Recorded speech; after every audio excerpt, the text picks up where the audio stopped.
HBCU OverDrive is proudly sponsored by WeWorkForEverything.org. At WeWorkForEverything.org, this is for those who are trying to build for a dream with their latest hoodies, t-shirts, long sleeve shirts, and accessories and more. You can have it all here at a reasonable price. Black owned and operated out of the great state of New York. Like I said, get suited and booted. Check it out at WeWorkForEverything.org. Peace.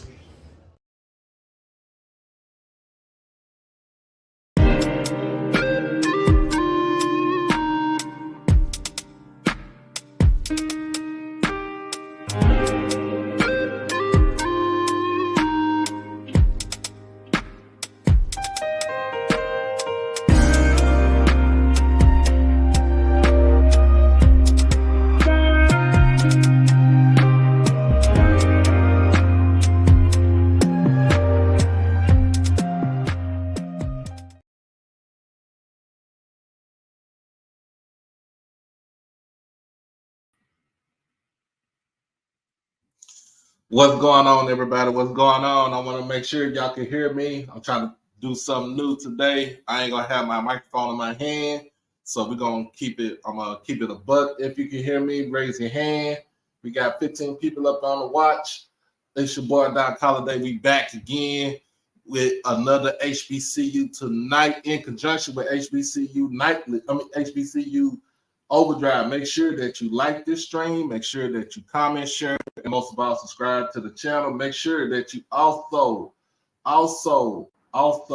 hit that notification bell to get everything HBCU OverDrive. As y'all know, the last show we had was top 10, my top 10 live. And we are getting doing last little bit of football. We got a couple of weeks. We got at least 3 weeks of football left. But as always, man, what's going on, Jawan? Put a thumbs up if you can hear me. But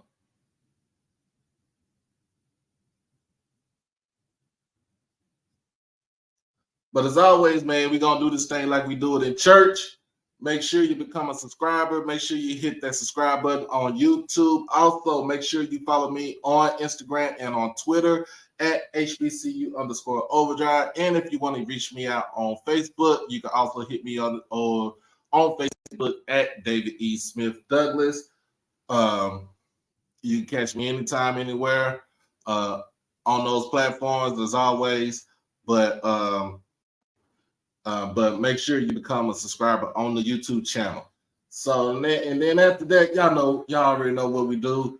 We got to become an exclusive family member. All you have to do is just hit that join button on the outside of the chat. Make sure that you choose between the two platforms, the blue or the purple. Like I said, I am in the works of trying to just combine it to one, so it'll just be one flat rate fee. But you'll see all the perks that we have right here. Also, we're going to start doing members only live. So make sure y'all become a family member so y'all can join in on that. What up, G? And last but not least, if you don't know, we do have an initiative for the SWAC championship game. I did get sponsored by Dr. Lori, Mr. Campbell, and Dr. D. They are sending me out to Tallahassee for the SWAC championship game. All we're trying to do is raise money so we can have gas and food and any other accommodation that we need to have.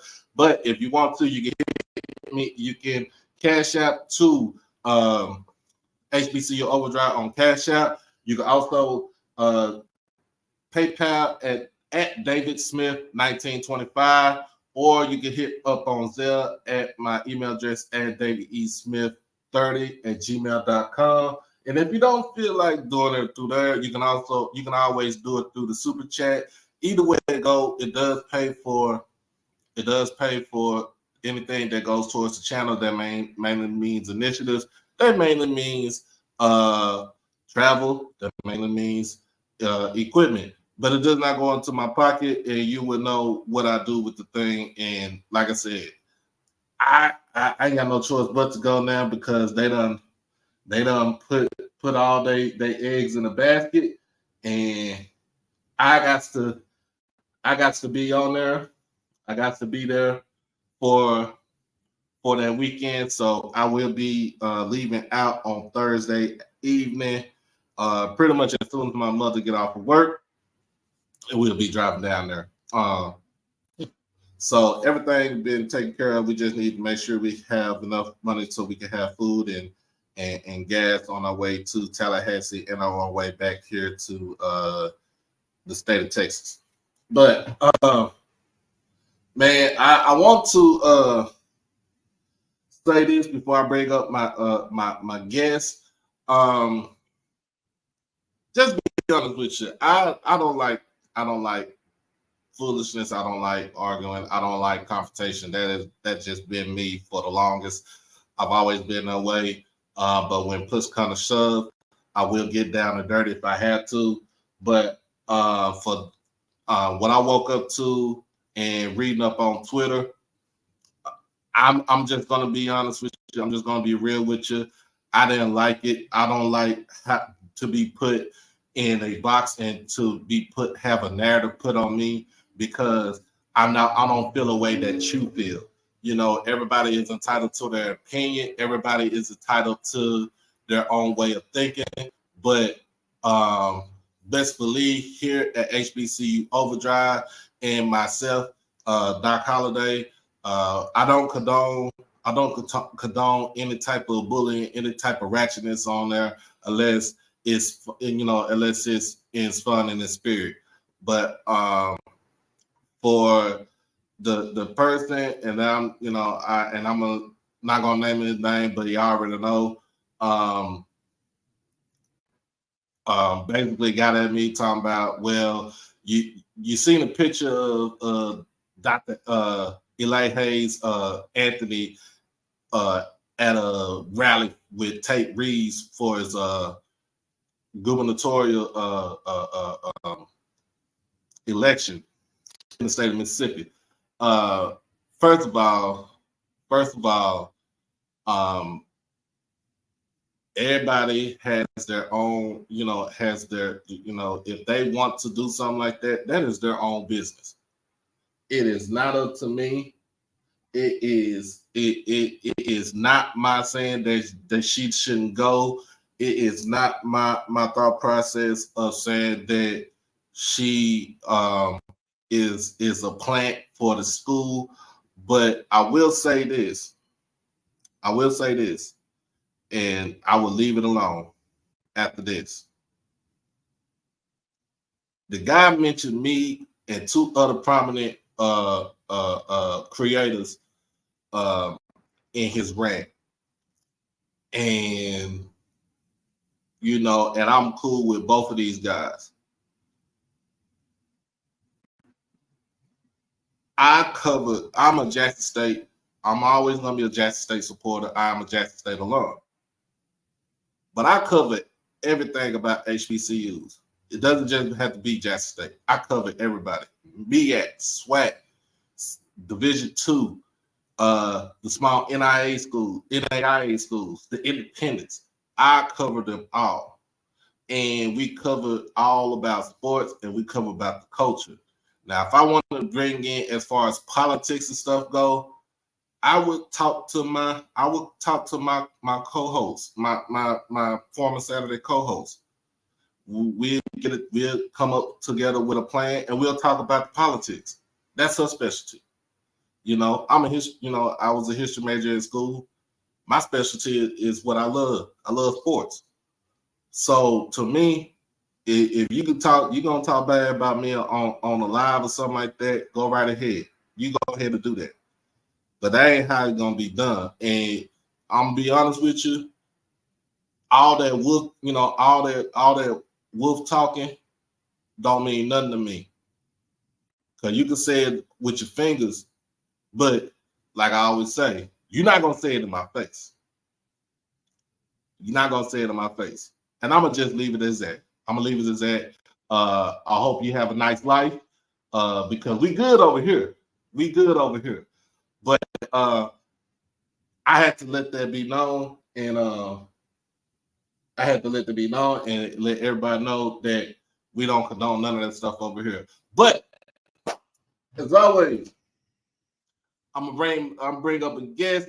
Everybody know who this man is. If you don't know, if you've been living under a rock on Twitter, he is the owner and the curator of HBCU Twitter Weekly. He is an Alabama State alum, but my man from the coast, he's from Gulfport, Mississippi. I'm bringing to y'all his handle on Twitter is Nick Eden, but he goes by Hornet Holic. But we're gonna bring my guy up here, Nick Eden, up to the stage, man. What's going on, brother? What's going on, man? What's going on? What's going on? Hey, man, I'm having a good day. You know, of course I'm always going to represent for my Hornets, represent the Alabama State, but my my alma mater, Gulfport High, has made the playoffs, so they're playing tonight against Pearl. So I got to put on for both of them, man. So I'm having a good day. Okay. Well, yeah, it's crazy here because playoffs done started here in Texas. My high school, my alma mater, Cedar Hill. We got a game tonight against Pflugerville Weiss. That's at 7:30. And I'm trying to figure out. I think they are down in Pflugerville. That's near Austin. I talked to my niece. Her school, they won last night. South Oak Cliff beat Everman. I woke up this morning, look at the paper. I'm thinking I forgot Louisville, who Ethan Terrell plays for. They played last night against Allen. They lost by a point, so his season ended. They had a great season, but we got high school football going on here. Cowboys going on here. We got HBCU football going on here. We got the start of HBCU basketball.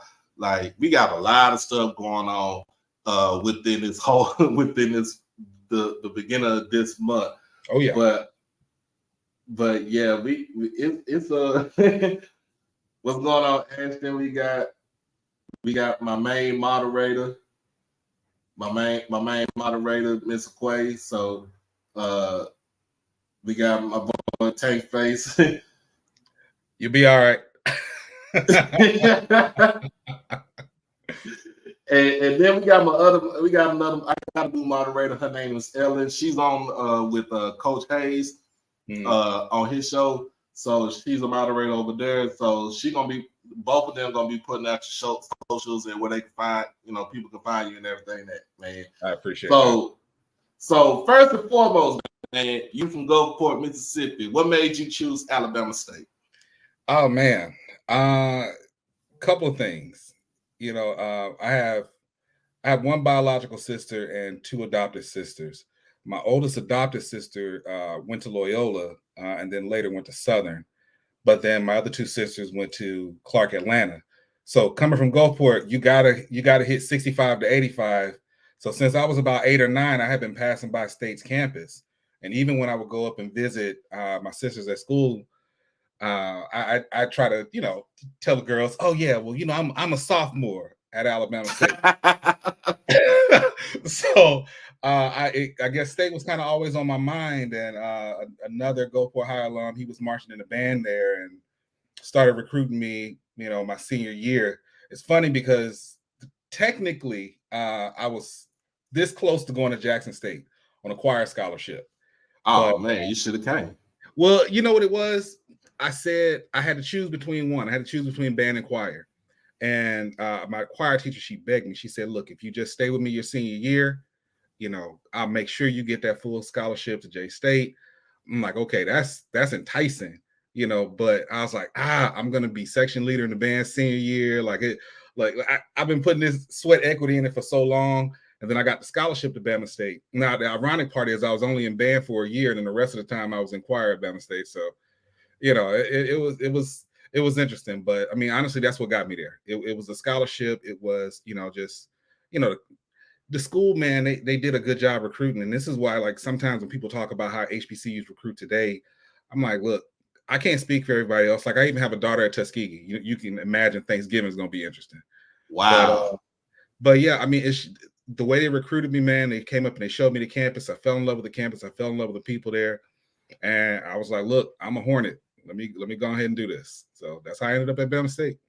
Okay, how long? When did you go to Bama State? 98 to 04. Yeah, I'm yeah, aging so- myself now. That's the last time I'm gonna say it publicly. Oh no, you good, because you in the same boat with me. Then you in the Yes, same sir. boat with me. I went to Jackson State from '97 to 2001, and then I made my way back down there in spring of '09, and so you know that's my little spiel. I always say I had my little break in between from 06 to 06, like 06 to 08. With Stephen F. Austin. So I went to a little PWI here in East Texas. So, but I understand. But look, I always tell people like it's crazy because you say you got your daughter at Tuskegee, and with y'all playing them in a couple of weeks. Yeah. But I got my stepson is a freshman at Jackson State, and then my other stepdaughter is going to school, college in California. So it's like one of the things. And then I got a niece that's at Prairie View, so and a nephew at Clark Atlanta. So it's kind of like we all over the place in my family. Yeah, but man. Yeah.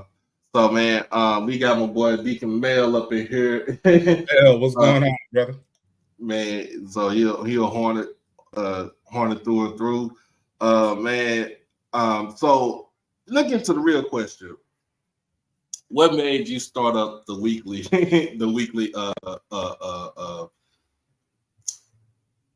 I'm trying to figure out newsletter. So it was a fluke. It really was a fluke. If anybody's ever seen over the years, people have done those memes where it's just like, man, this happened in June, this happened in July, this happened in August, and it's on like a calendar. So I'm on Twitter one day, and this was coming right off of Jackson State's homecoming, but then that situation happened with HBCU game day and the Colorado pennant, and then the timeline is going on fire with Tennessee State, and I'm like, bro, it's literally something going on every day, and right. It's always been like that. It's even in the off season when it's not football season, like it's always something. Literally every day there's something with it, and so I didn't even I'm a graphic designer. I've been a graphic designer for almost 25 years, and wow. I didn't even do an official graphic. I always do memes and things like that, but I literally just screenshot a calendar off Google and threw it up there. And honestly, it was not supposed to go past that Wednesday. That was it. I was just going to do that just that one time. And then I actually got off Twitter. I logged back on probably about 3 hours later, and it had like 10,000 views. And I was like, whoa. So then you started something. Now it's like you see those views come up. It's like, okay, I got to continue doing this every week now. Well, see, I wasn't going to do it at first. I was not going to do that at first. And what changed my mind was, and I got to shout y'all out on this, because even though the first graphic was about Bama State beating Jackson State, I had a bunch of folks from J State who retweeted, they were showing love, and that's the one thing about it, man. We have our school things and everything, but it's all love at the end of the day, and we can all sit around and joke. And everybody just kept saying, okay, so what's next? What's going to happen Thursday? What's going to happen Friday? And I was like, I don't know if I'm going to do this. And then I remember talking with Erica from HBCU Nightly, and she was like, nah, you got to keep this going. You got to keep it going. And I was like, okay, cool. And it's been kind of rocking and rolling since then, man. And it's really taking a life of its own. It has. It's like it's kind of like every week, each day, everybody's looking to see what you're gonna post for that specific day. What's been buzzing and popping up on Twitter for the most part. I know last week, of course, our presidential search was a topic because IHL, who, man, you know Mississippi, we don't like it because it's like a goon squad for the governor, pretty much. You put out there, and it's like, okay, the quote was, it's been 84 years, and it was from the it was from the scene from the Titanic, and so it's like 80. It's been 84 years. It's like, when are we gonna get those who our president is? Who are y'all gonna name as our president? And it, that and I wish you would have did this earlier in the like around August with the Montgomery boat, the Montgomery River, and what's crazy? What's crazy is, like I said, that's why, like, in my bio it said Meme King, and that was a name that other people gave me because anytime something would happen, I'm cranking out memes for it. I like, seriously. So I wish that I would have started it then. And it oh my God, it was so much that happened even between August and October. But I had at least 3 graphics for the presidential search, right? Because in my daytime life, in my full-time job, I actually work in politics in the state of Mississippi. So I've been on the ground, with this whole gubernatorial campaign since earlier this year. Right. And I was like, okay, you see how it's really kind of connected to this search, which, everybody knows, it's one of those things where I know what it's like to not have transparency when you're having a hire at your school. Shout out to E-Rob. Like, I love Coach E-Rob, but a lot of us did have kind of an issue with the transparency around his hiring. It definitely worked out for our, in our favor, but it didn't make it any less frustrating. So to see a lot of my friends, and I mean, anybody that knows about Mississippi, when you come down here on the coast, you're pretty much split between JSU alums and Alcorn alums. And that's no diss to Valley, no diss to Russ or Tougaloo, anybody. But I mean, it's pretty much dominated by those 2 alumni bases. So, to see the folks that I know, and love, and they've been dealing with this, and it's just like, and it's connected to the election. It was just like, man, I struggled.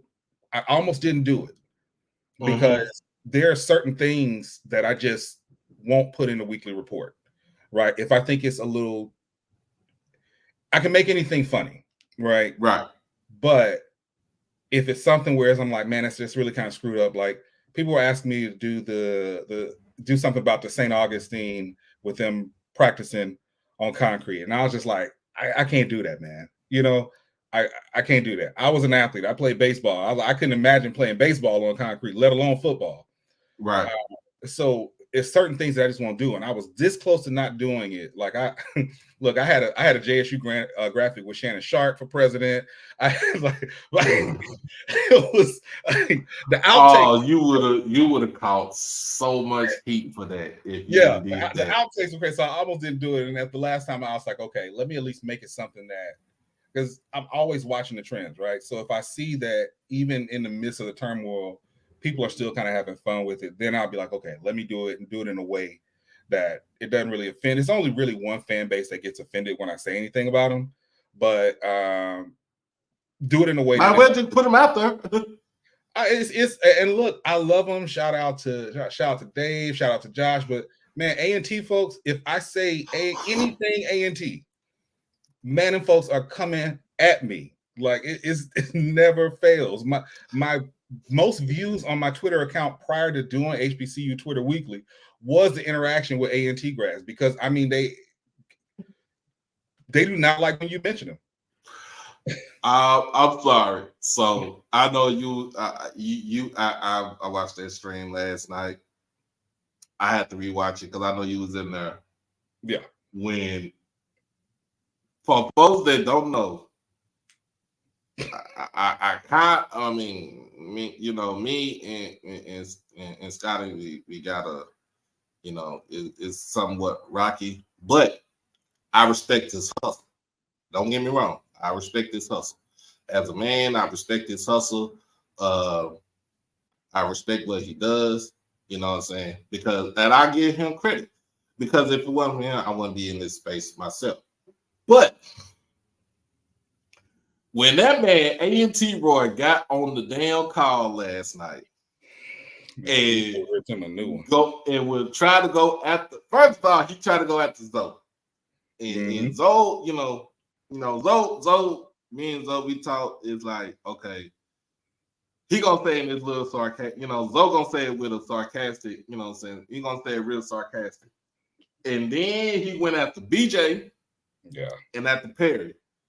And so, if you watched it, like Perry was like, who is this person coming after us? And we ain't sent for him. And and then BJ was, they let him talk, and BJ came out with receipts. So he thought he wasn't gonna have no receipts. BJ came out with receipts. Yeah. And then what made me then when I listened to it, then what made me laugh, like damn near laugh and woke up, my neighbor across the way was, if I bring out this iPad,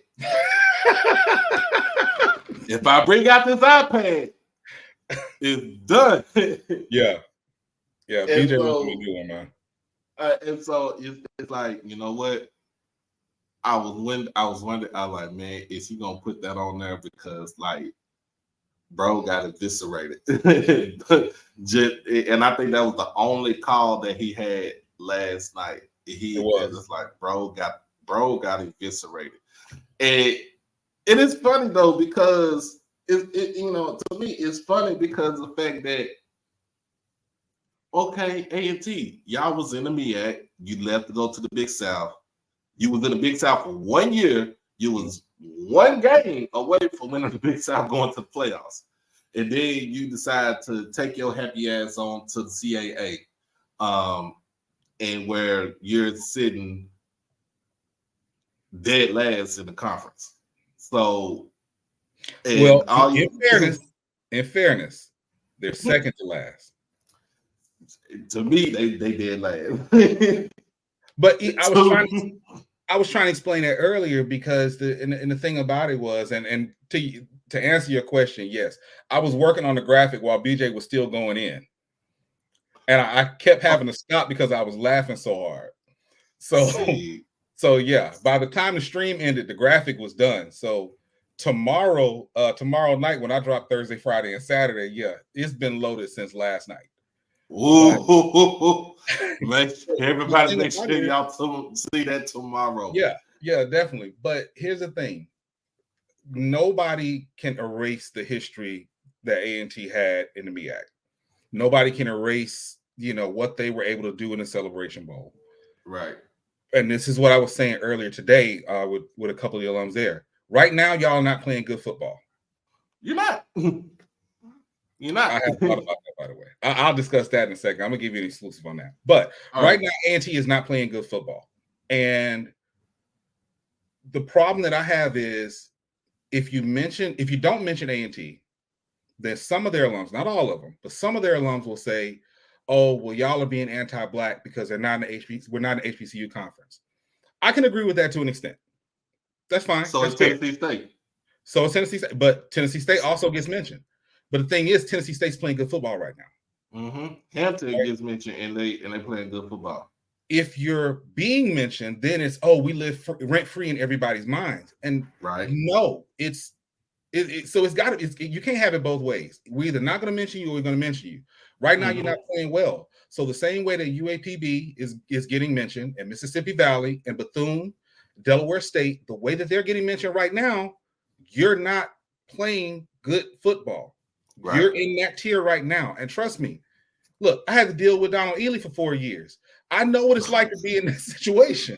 Look, man, Scotty was giving us hell for the last 3 years. He was.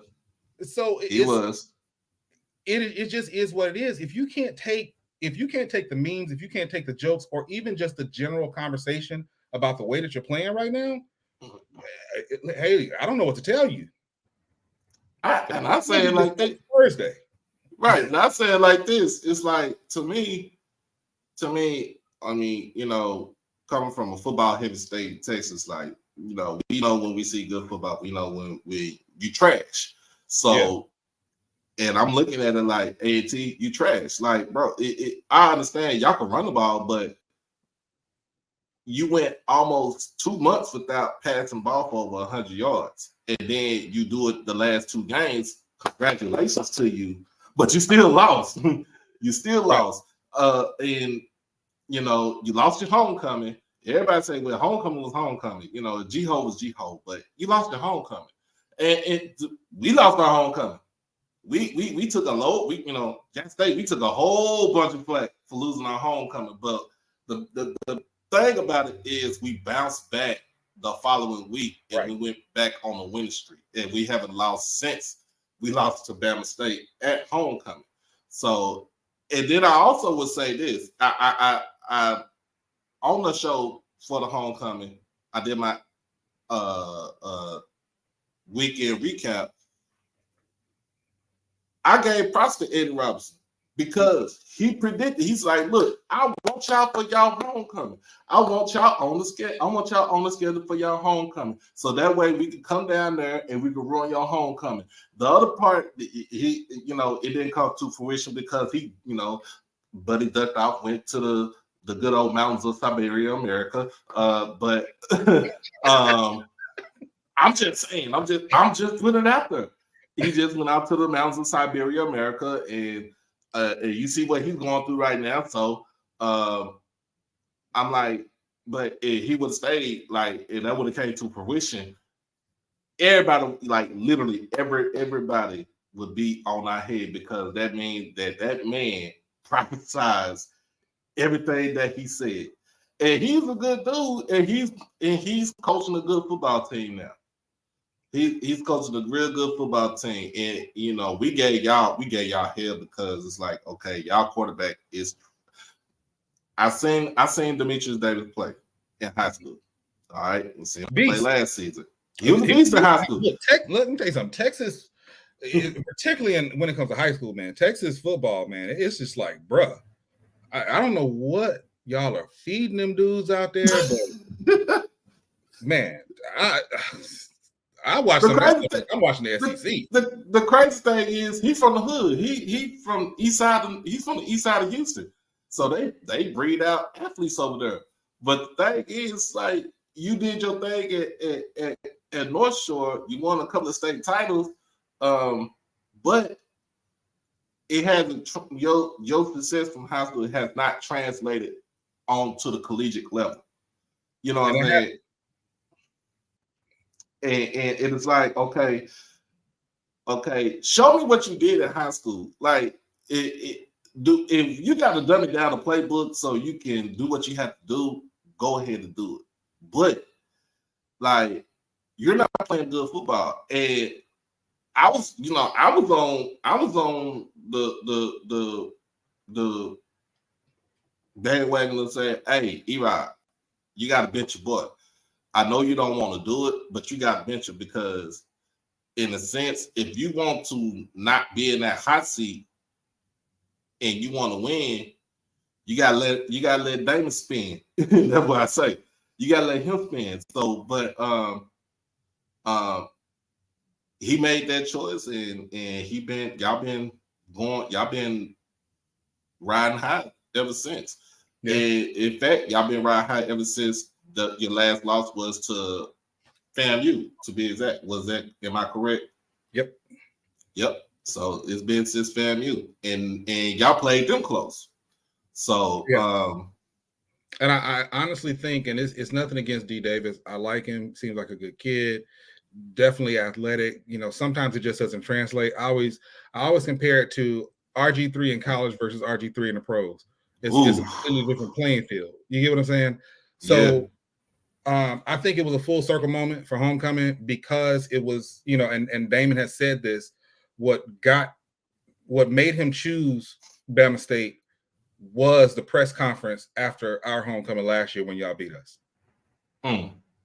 When he heard Eddie say, he ain't swag, I'm swag. When he saw it, he was like, yeah, because he was also recruited by Jackson State, And I didn't not see that's something I didn't know right there. Yeah, so he said that was a deciding factor. So it was kind of a full circle moment, and I honestly do think that win or lose, because you can't deny Fam's beasting this year.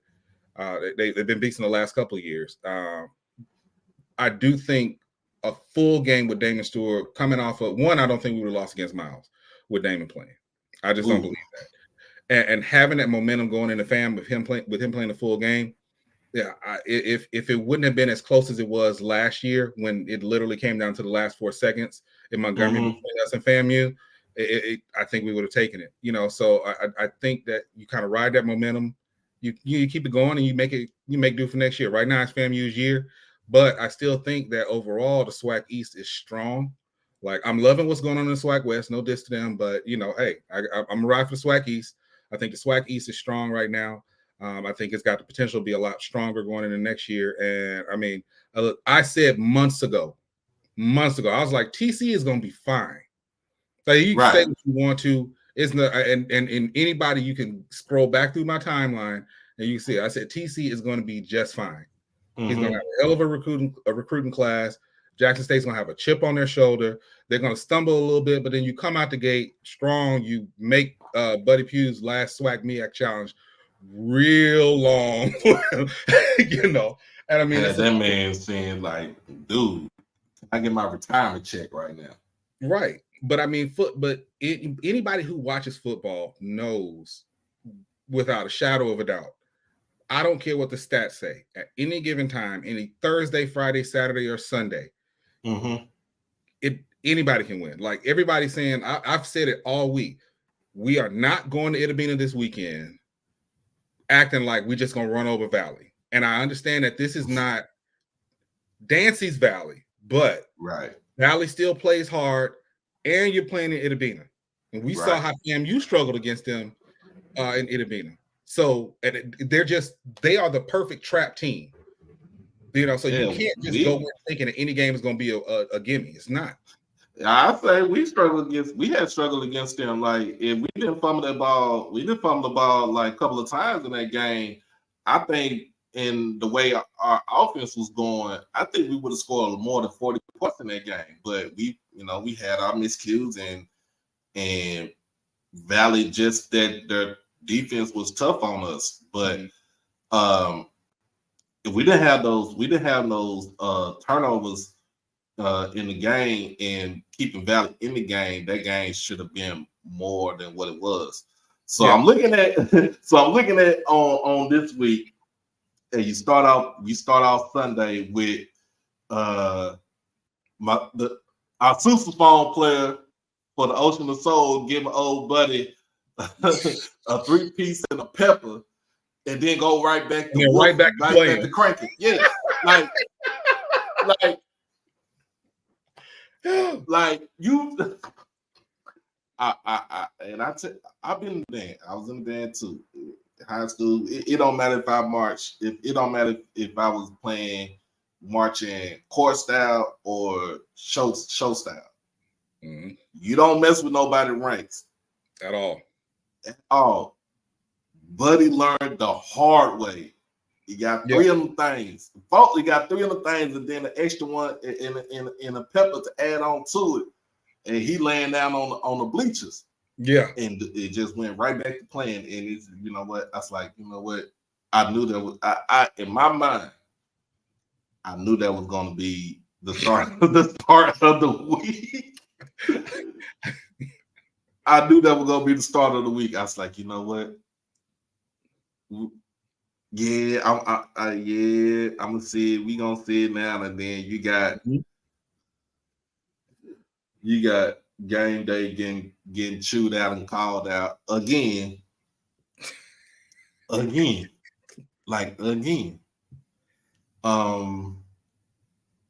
Just by HBCU Twitter. Not you, but everybody in the space.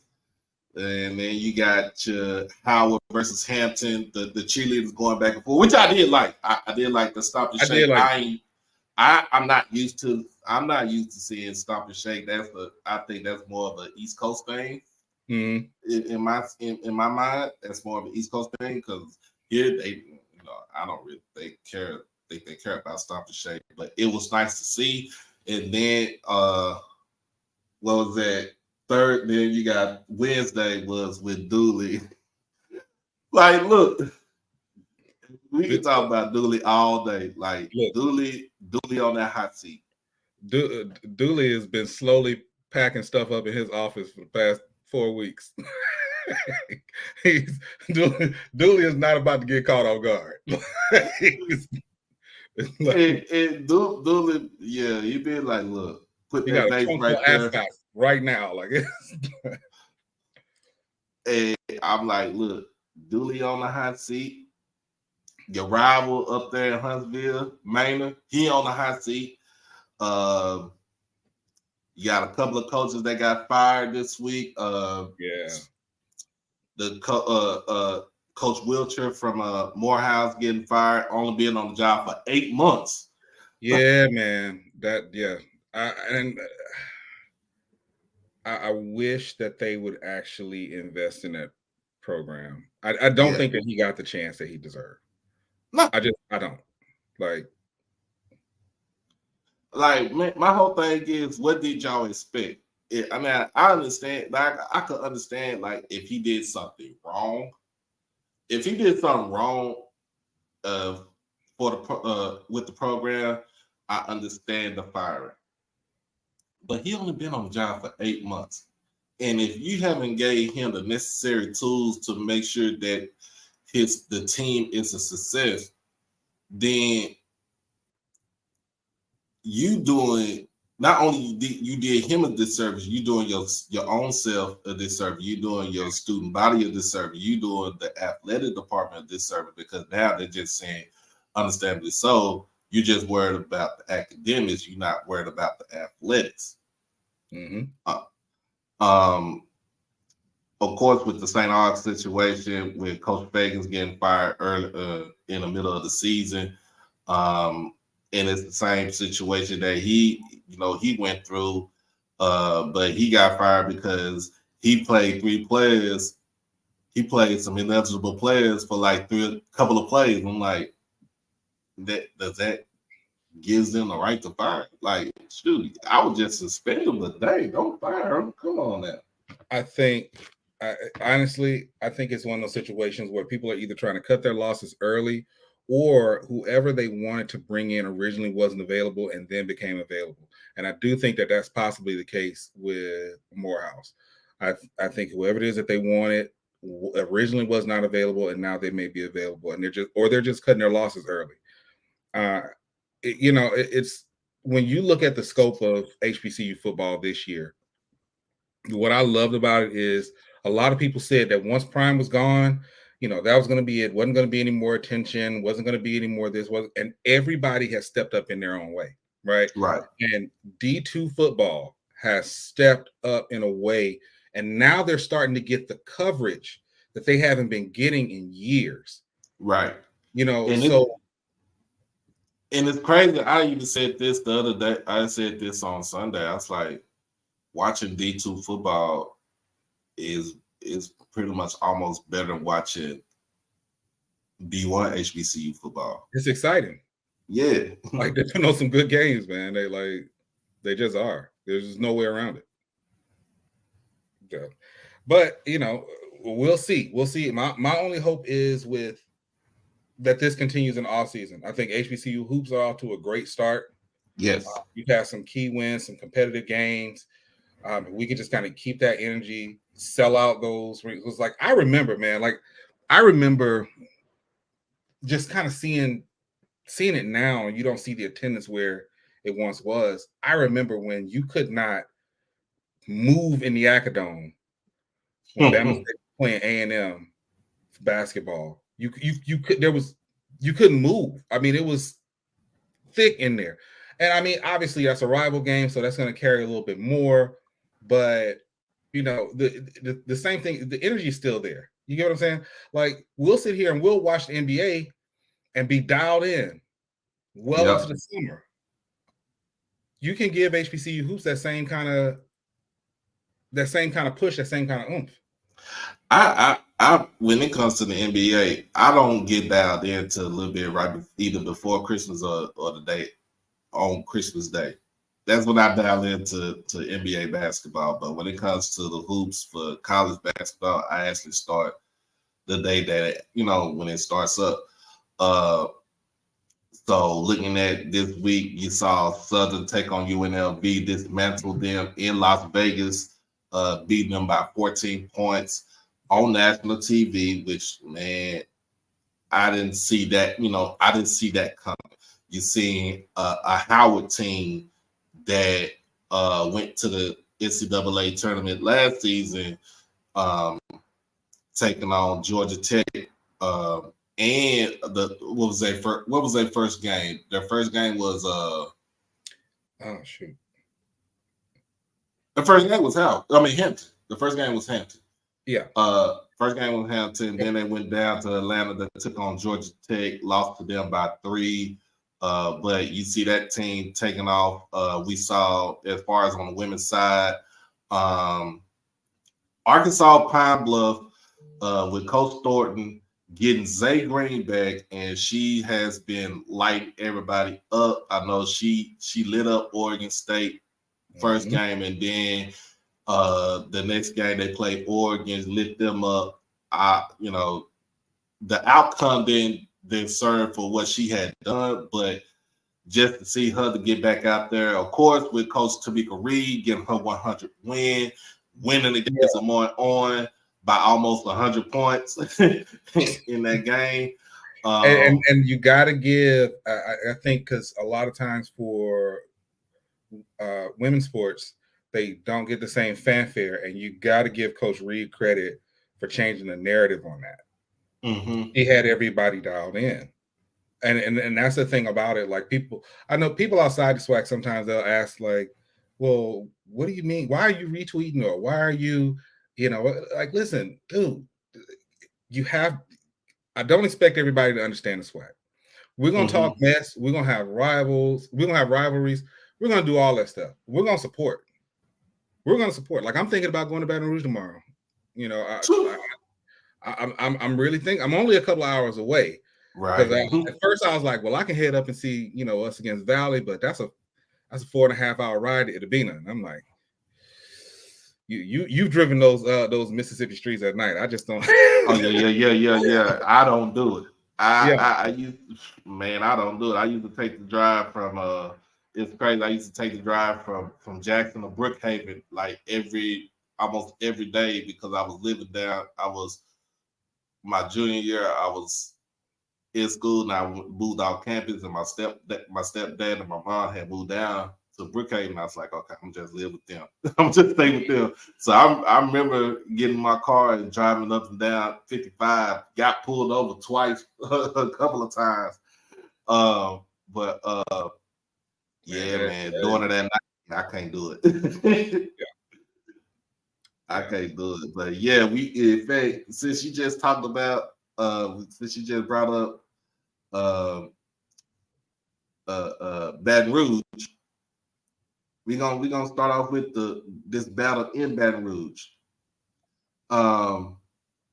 We got arguably one of the team that has been regressing from pretty much almost the mid part of their season, going up against a team in Prairie View who is still trying to find that identity with their QB.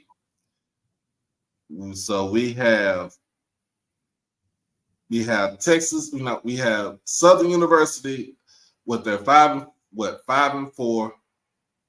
If I'm not mistaken, let me pull up I always do this every time. So we got Southern that's 5-4 taking on the Prairie View squad that's 4-5, coming out there a big homecoming win against Arkansas Pine Bluff, 38-14. Southern is pretty much like I said, they're regressing, and they're kind of off a loss to Alcorn, who basically bullied them on the reservation. And if anybody did not see that game, y'all need to go back and watch that game, because I think Fred told his players to go out with a whole bunch of shiesties on their face and just Debo Southern like that. Look, on the reservation. Leacham was a straight up Debo for that game. I mean, bro, he literally just bullied the ball out of his hand and ran it in for 6. I'm like, man, this dude here.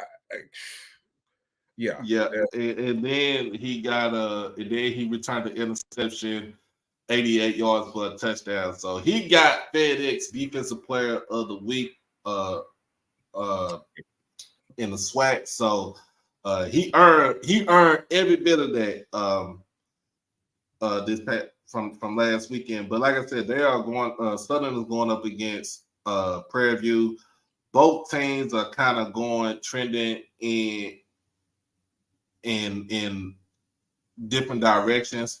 But I would say this: if Prairie View can come down go to Baton Rouge and take care of business, and you get the same Trayvon Conley that you saw this past weekend for him throwing 300 yards, and he don't have to throw 300 yards. You can get him to give me 250, give me like 2 touchdowns, don't turn the ball over. He run for about 40, 50 yards, and give it to his playmakers, let the running, give it to the running backs, let them run. And the defense got to improve. Like I said, like you said, Dooley is in his house. He got all his boxes. He got the U-Haul on standby. he got the U-Haul on standby to leave out of Baton Rouge. Because if he loses this game, and then he goes into that. He goes into that Bayou Classic on the losing streak, and Grambling go out there and give him hell. He's gone. I think he's gone after this. I don't like calling for people's jobs. Yeah, no, I don't want anybody to, I'd hate to predict somebody losing their job. This is what I know. Yes, they bullied last week, but they're also going to the Bluff, and it's hard to play at Southern. Right. Period.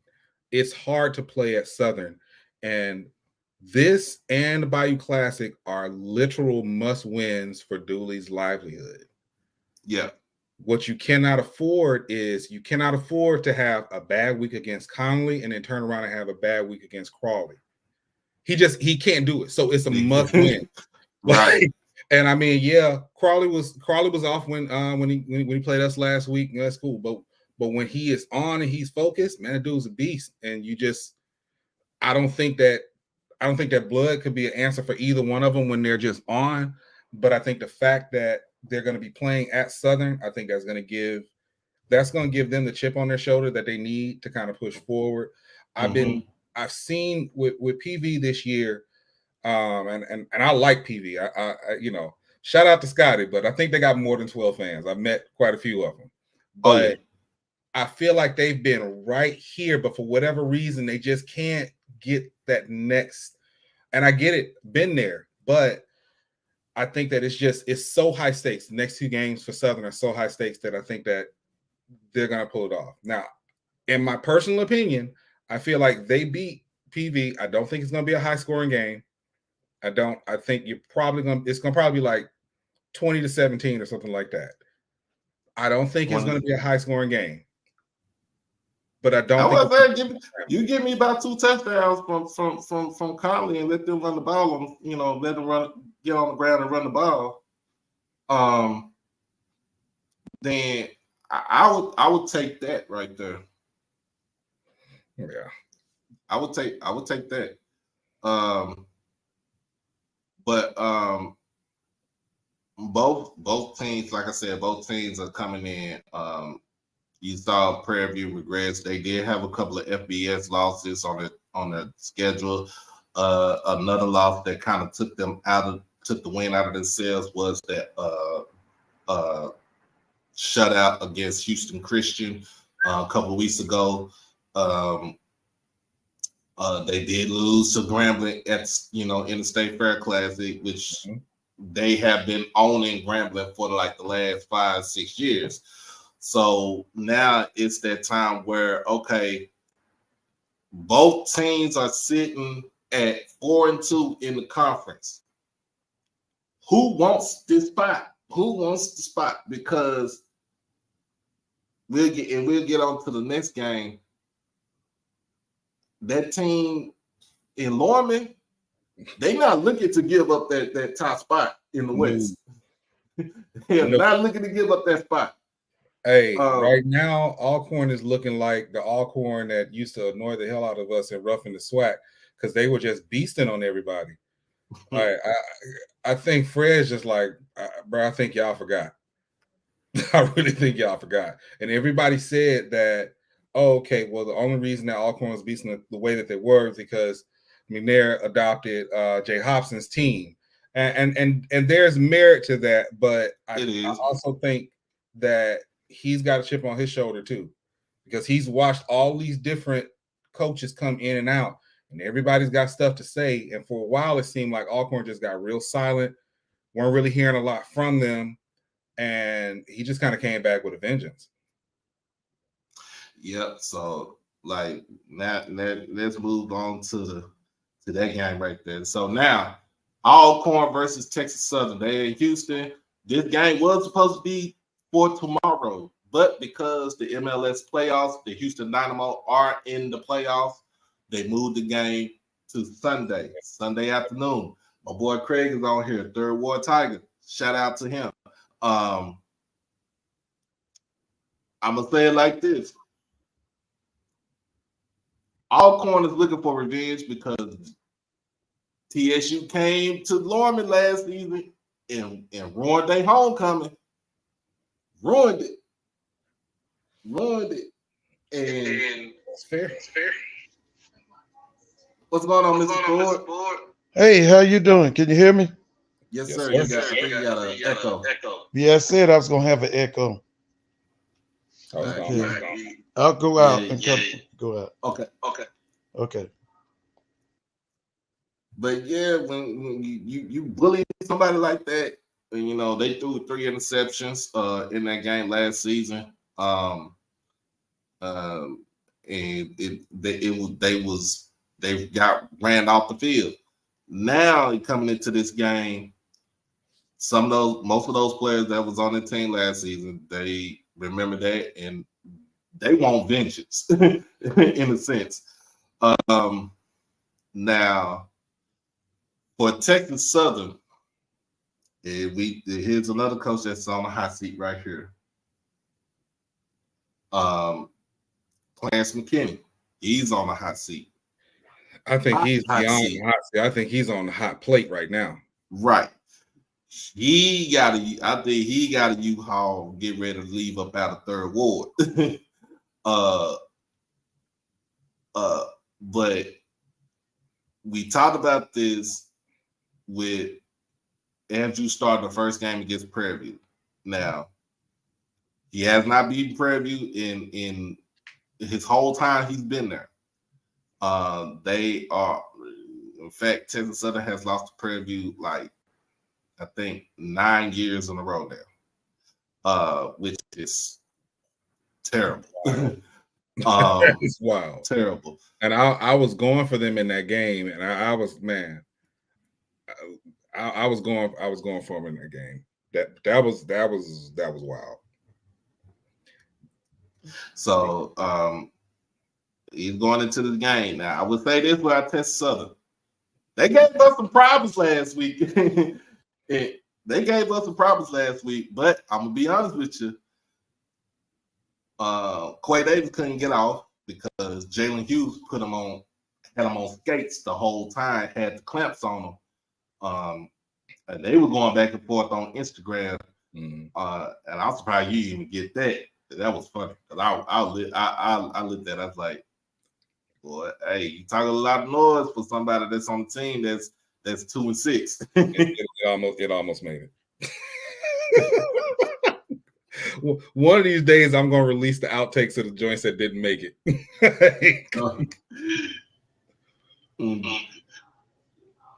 Okay, Mr. Do you have to turn your feed down? Okay, hold on. Let's see. How about now? Let me see. Okay, so what it is, you might have to have. Do you have headphones? Huh? Do you have any headphones? Let me go up here. Let me go up and check. Hold on. I'll come back. I'll come back in. I think. Oh yeah, for the StreamYard, they for Android they gotta have headphones. But just I'll just say you said they were about to be on the list. That would have been funny right there. But we did have problems with that team last week. TC did say, hey, he made some mistakes. He made a coaching mistake. He addressed it on the coach's call, and he owned up to it. He took responsibility for it. But I'm like this: if I like what Texas Southern does. I love their linebacker, Jacob Williams. Me and my guy Craig, we talked about him, man. Leading tackler for the team. He got 7.5 sacks. Like it's one of those. He's one of those guys where if he was in another program that's more on the basis of winning, he would be a dog. He would be an absolute dog.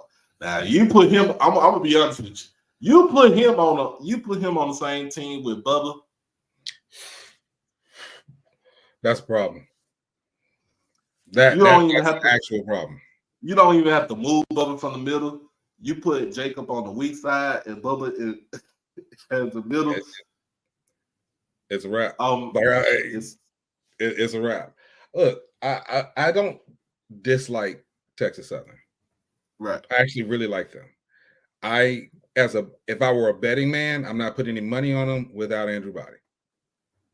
That's just the truth.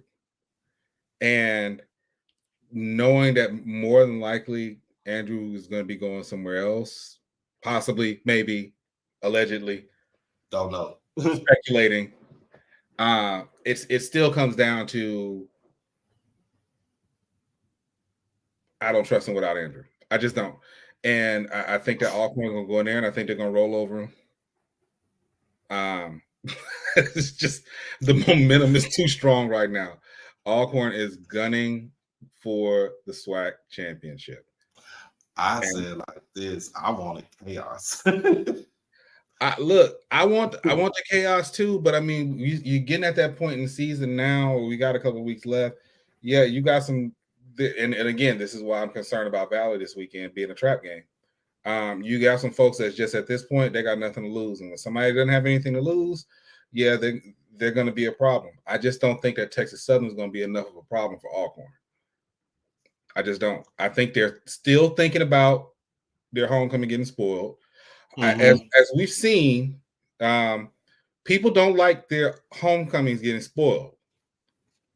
Like, I'm really going to be interested to see what this looks like next year. Like, somebody suggested, like, hey, we need to keep this going, And I don't think that it needs to be every year Jackson State playing Alabama State for homecoming. But I do think that, when people have a chip on their shoulder and you ruin their homecoming, it's like, okay, coming into it.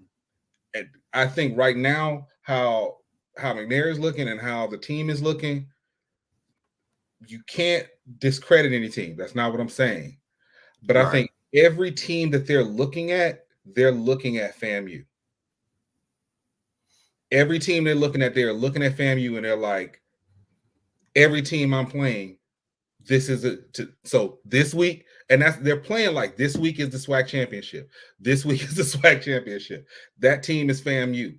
I see my target. I got to go for my target, and they're running through folks in the process. Yeah, I came in. I'm not even gonna lie, but I get on FAMU all the time. Everybody get up on me. All my rattlers up in here. They get on me talking about, why you talking about FAMU? Why you talking about their slow starts? Because they have slow starts.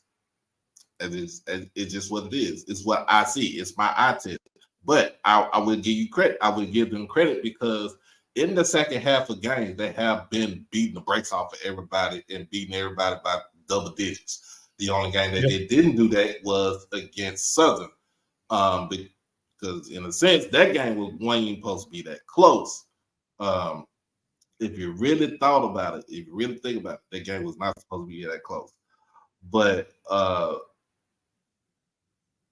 think Coach McNair put the bug in his players' ear, like, hey, we cannot go into this game thinking that they're gonna lay down for us. Right. Oh yeah. Yeah, because they're on survival. They're also on survival mode. But I honestly don't think it's going to be enough. I think Alcorn steamrolls them. I think they're going to continue to steamroll, and I think it's going to be a hell of a matchup in Tallahassee against FAMU. Mm-hmm. It's gonna be a nice matchup, which I am gonna be down there. So make sure everybody, hey, y'all still bring in bring in donations. I'm debating it. I'm debating it. I know I'm definitely going to the Celebration Bowl, but I'm debating heading down to Tallahassee. I don't know if I'm going to the Celebration Bowl. That's too many black people for me right there. Oh man. Well, I've been on that plenty of times. I'm just like, hey, that's too many black people for me right there. Yeah, at this point, I kind of have to go. I'll say this much: HBCU Twitter Weekly has ignited a couple of things that I was not expecting, and so it's advantageous for me to be in Atlanta on December 16th. Let's put it that way. Cool. Cool. Somebody did ask me if in the comments if I was going to do like a weekly newspaper. No, not in that. I will say that there is very likely in a video format, a video version. I'm definitely going to keep it going the way it is in its current format. Mm-hmm. But I'm working on a video recap show that's going to be able to expand a little bit more of it. Most folks on Twitter don't know my IG. Like my IG and my Twitter life are very separate. Right. I've been producing podcasts and video shows since like 2018. So I still have all the equipment. I still got the setup. I have 2 podcast setups in my house. And so now I'm kind of putting myself in a position where there's an. You got to do it now. Yeah. It's like you got to do it now. Yeah. And even if you want to do that, if you want to come back on here like every week, like, you know what I'm saying, every Sunday, because I do a recap show. If it only do that if I work late on Saturdays, because I usually do a post-game show on Saturday evenings. But if I work late on Saturdays, I always do it Sunday at noon. But if you want to come back on here, I'm my door's open. Hey, if man. you want to come back on here, we can get that started up because, like I said, I do love what you do. It keeps a lot of us engaged. It keeps us informed on stuff, and it's not even doing it in a format of more on a sarcasm. Yeah, that's the only way it's gonna work. That's the only way it works. And like I said, as long as everybody except that the one set of alums in Greensboro doesn't get sensitive about it, it's gonna keep going. I'm gonna keep doing it. They're gonna get sensitive. They're gonna get sensitive. I ain't gonna lie to you. It's crazy because I really like them. I really like A&T as a school. Really, really like it. I'm a track fan. Definitely love them from that aspect. I was excited about them going to the finals last year. I was just like, man, y'all gotta learn how to take a joke because I'm not gonna stop. I mean that, and now just because of that, you're gonna see more A&T stuff that's gonna pop up there because it's enough of it. Like, so yeah, it'll be interesting how things go, and I'm really interested in how things are gonna go past the Celebration Bowl, and that's kind of like my challenge for any content creator in the HBCU space. Like a lot of times people take breaks after football season and everything is like, oh, okay, well, we're prepping for football season. No, man, it's enough stuff going on, man. That look, ESPN doesn't stop after don't. FS1 doesn't stop after the Super Bowl. Like it's enough content to keep us all engaged. We're loyal to our alma maters. We know what's going on out there. You know, hey, for me, I always say because we dominate spring sports. So For us, springtime is sting time. So I know I'm gonna have some stuff to go off of. You got y'all baseball team. Y'all baseball team was on one last season. I'll give y'all that. I will give y'all that. Even though y'all did get clipped by FAMU in the championship game, I give y'all props as far as your baseball goes. Get back to the games. Yeah. Just realize it's a game tonight. Come on at 8:00 in a couple of minutes. You got Grambling taking on Pine Bluff. They are in Arkansas tonight. I'm not gonna get into the long drawn thing, but I will say this about Coach Hampton. I do love his enthusiasm. I do love his energy that he brings to his program. He just got to get the dogs up in there, and I think if he get the dogs and he get his quarterbacks developed under him for in the off season, I feel like Pine Bluff can go to a whole nother stratosphere. If we talk about a team that remember 2.5 years ago, they was in the SWAC championship game. Right. And that's what everybody keeps forgetting. I think the UAPB you're going to see next year is going to be completely different than what you've seen like these last couple of years. But in terms of tonight, Grambling going to beat the hell out of them. Look, they can't look. You're coming off the Port City Classic. You're coming off a bad game with Miles Crawley. Scored 6. No, they're gonna hurt them boys tonight.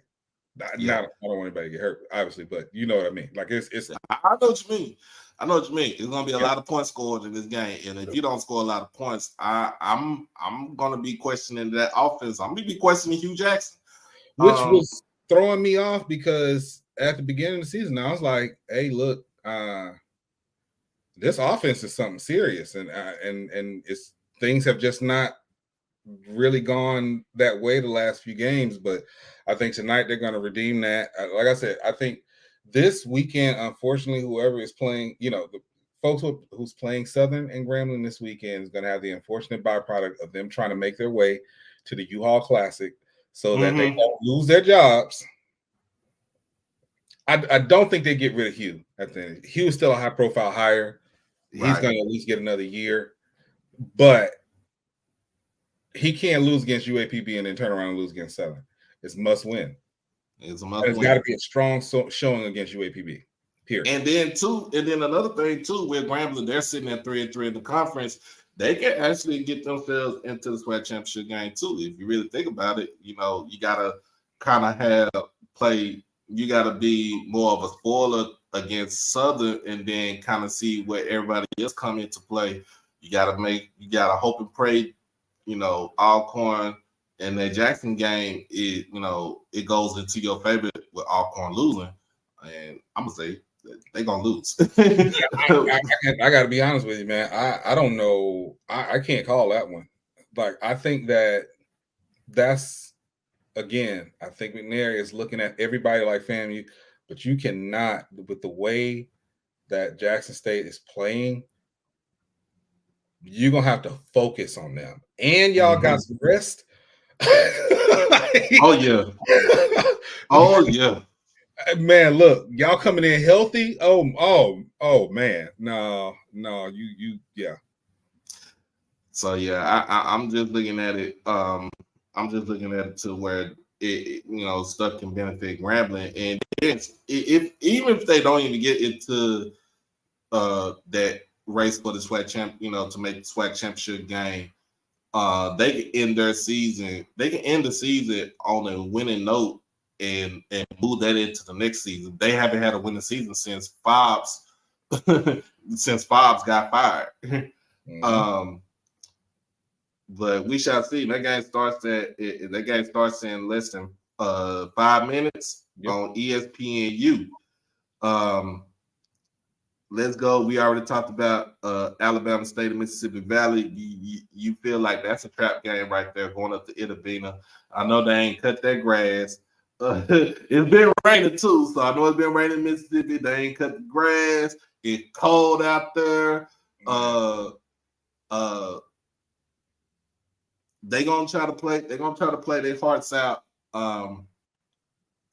I still say Bama State is gonna make their game ugly on the defensive side, and I would say as long as Coach Robinson don't put in Demetrius Davis. I think that ship has sailed.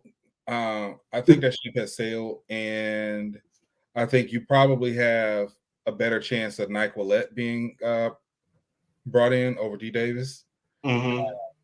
But I do think the defense is going to do what it always does. Period. Yeah. That's not going to change. I think offensively, I think it's going to be an ugly win, but I think it's going to be a win nonetheless. Right. You got, man, look, Bubba Adams is the leader of the whole defense. That defense, your front four is legit. Your defensive backfield with first of all, I'm gonna give a shout out to Mikey Victor. I did have him on the show before. Kel Jackson, Adrian Maddox, all them boys right there. Hey, y'all gonna make that game. Y'all make the game ugly. All right. Are we good, Mr. Ford? Yeah, can you hear me? Yes, sir. Yes, sir. Yep. Yes, sir. Yeah. We can hear you now. So I got Nick Eden on here. He is the owner and curator of HBCU Twitter Weekly. I've been listening. Been listening? All right. Yeah, I've been listening. So with Valley, I think this game is going to be an ugly game against Valley. It's going to be a low-scoring game as always.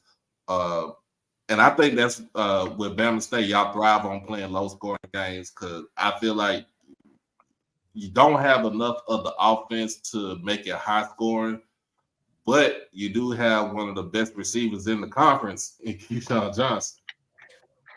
Look, if we could play the rest of the season the way we played Alabama A&M, I was like, look, picture every team being A&M because I mean we obviously play harder, and I mean you're going to see that when we play Tuskegee. You're going to see that when we play Tuskegee, but just in terms of Valley this weekend and then have a preview of our next game, we just got to keep that energy because the thing is, again, we have the potential to win out. Yep. We have a strong potential of winning out this season. But I think that Valley can be a trap game, and I think if we catch PV on the wrong day, it could be really ugly for us. So, like I say Hornets are going to take it. I think it's going to be a low-scoring, ugly game, but it's going to be a win nonetheless. Well, let me add to that. I think that kid you got at quarterback is going to lead you to a SWAC championship before he leaves. Oh, I 100% agree with you, Mr. Ford. If we can truly build around Damon, and keep the momentum. I mean, we all know Eddie Robb is a defensive coach. He was 2-time SWAC Defensive Player of the Year. Like that's his signature. But if we can build around the offense and build around Damon, we got him. He's young. He's hungry. He's a part. He loves the culture at Bama State, and he wants to stay there. Look,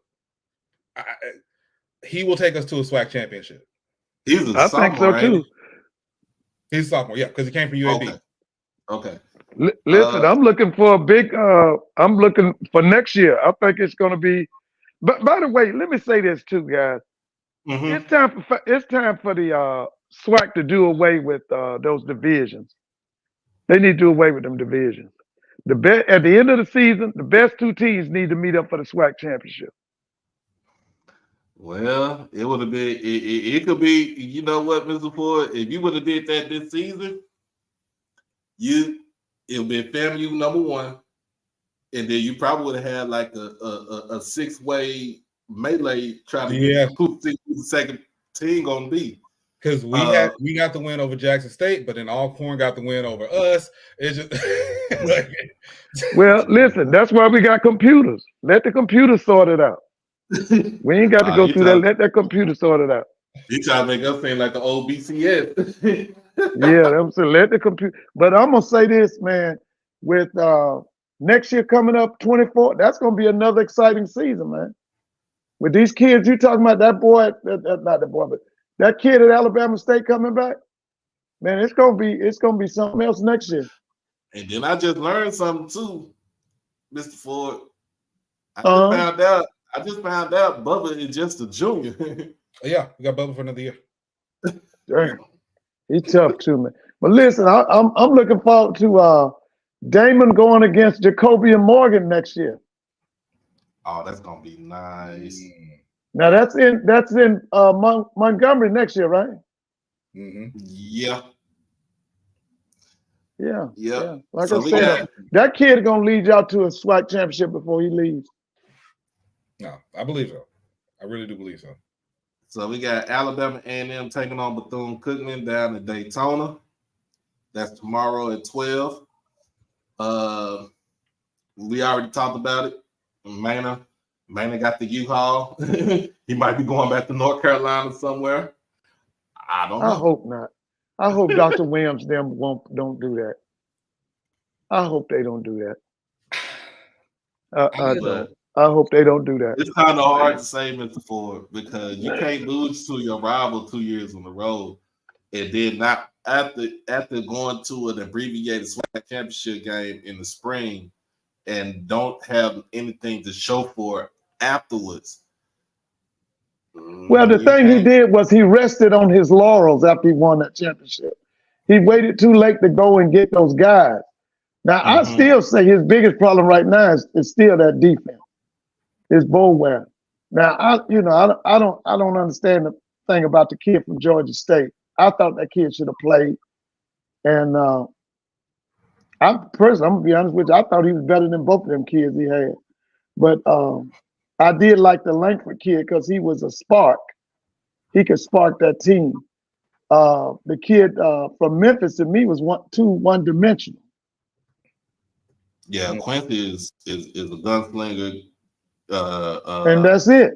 Yeah, Xavier is the one that Xavier was dual threat. He could beat you with his legs. Yeah, you got to hold him. You got to be held accountable to go after him. You got to hold him accountable to go after him. Bethune, look, they got their second win the past weekend. I still say the sky's the limit for that program. Well, right there. let me say, I'm about to tell you, if that guy can go out and get them linemen, offensive and defense, I'm telling y'all, Bethune gonna be back. That's the main thing with them. But they got to get better in if they can get, because he gonna go get the transfer portal board. If he can get them defensive linemen and offensive linemen, especially them offensive linemen, man, Bethune gonna be back in the talk, man. They're gonna be back in the talk.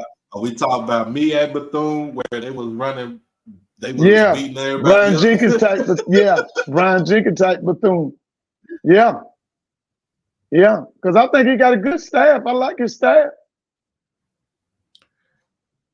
I think they have a good staff. And it's funny because anytime I talk to any FAMU alums, they all say the same thing. Bethune could be bad all year. And then when it comes to the Florida Classic, oh yeah, FAMU folks be nervous. Yeah. Well, they should be, because for about 9 years they got beat. Didn't they? Let's see, they beat them 9 years in a row, starting with Jenkins. Yeah, like Sims beat them 2 or 3 years in a row, didn't he? Mm-hmm. I think it got up to 8 or 9. Yeah, I thought it was around 8 or 9, but yeah, I mean it's and that's the one thing I will say. I just, and I get it. Rivalry games are always going to be intense. Oh yeah. It always gets me though when it's so vastly different from any of your other games. Like that's the part. Yeah. But in terms of Alabama A&M, I think A&M takes this. I don't think that man is going anywhere. Not right now. Not right now. I hope not. Here's the reason I say this.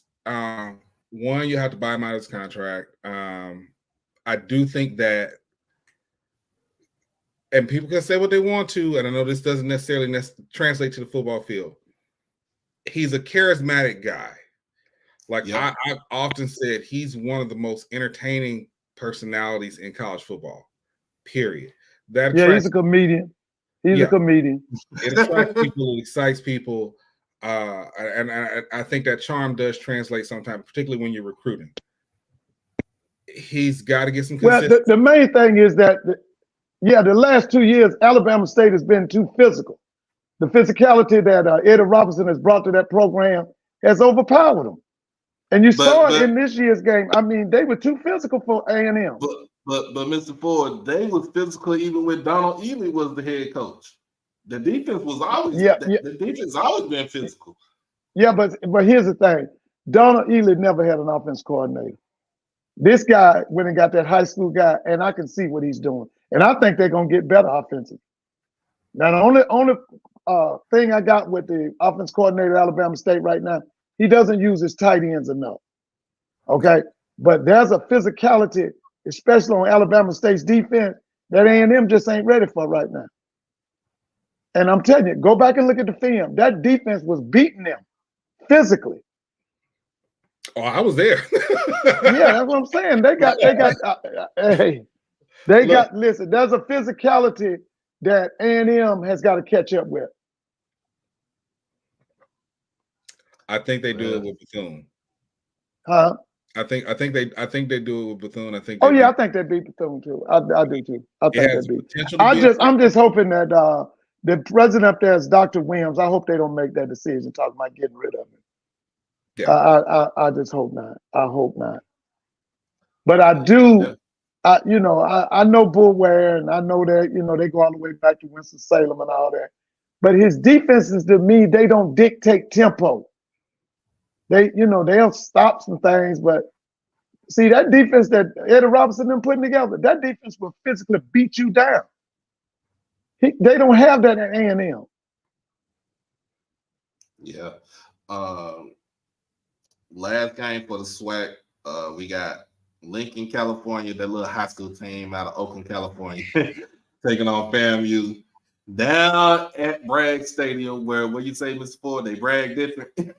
Yeah, let me tell you something. That game right there ain't even worth reporting on. Yeah, it ain't. Why? All right, so they'll probably play the starters maybe a quarter or two and put in everybody. They trying to get ready for Orlando. Mr. Ford, they not even playing Musa in the game. Right, Musa's not playing at all. Musa's not playing at all. Junior is playing. Junior is starting. Junior Maritovich is starting the game. Let me tell you something. Now, That kid right there is going to shock a lot of y'all. See, y'all don't know nothing about him, but that guy's a student of the game. That's going to be the starting quarterback probably next year, unless that kid from Eastern Kentucky beats him out. But now, that Maritovich kid, y'all going to see something. You talking about getting that ball to him, distributing that ball? Watch it. I think it's a good testing ground against Lincoln. It's like, I'm sorry, because you look and you applaud FAMU for their schedule, and then I completely forgotten about this game until they announced that they weren't playing Musa, and I was just like, wow. Like I said, they get ready for Orlando, man. See what Willie wants to do. Willie wants to beat Bethune by about 50 or 60. If he can put 50 on him, or at least 40. And then, bring in whoever's coming from that West.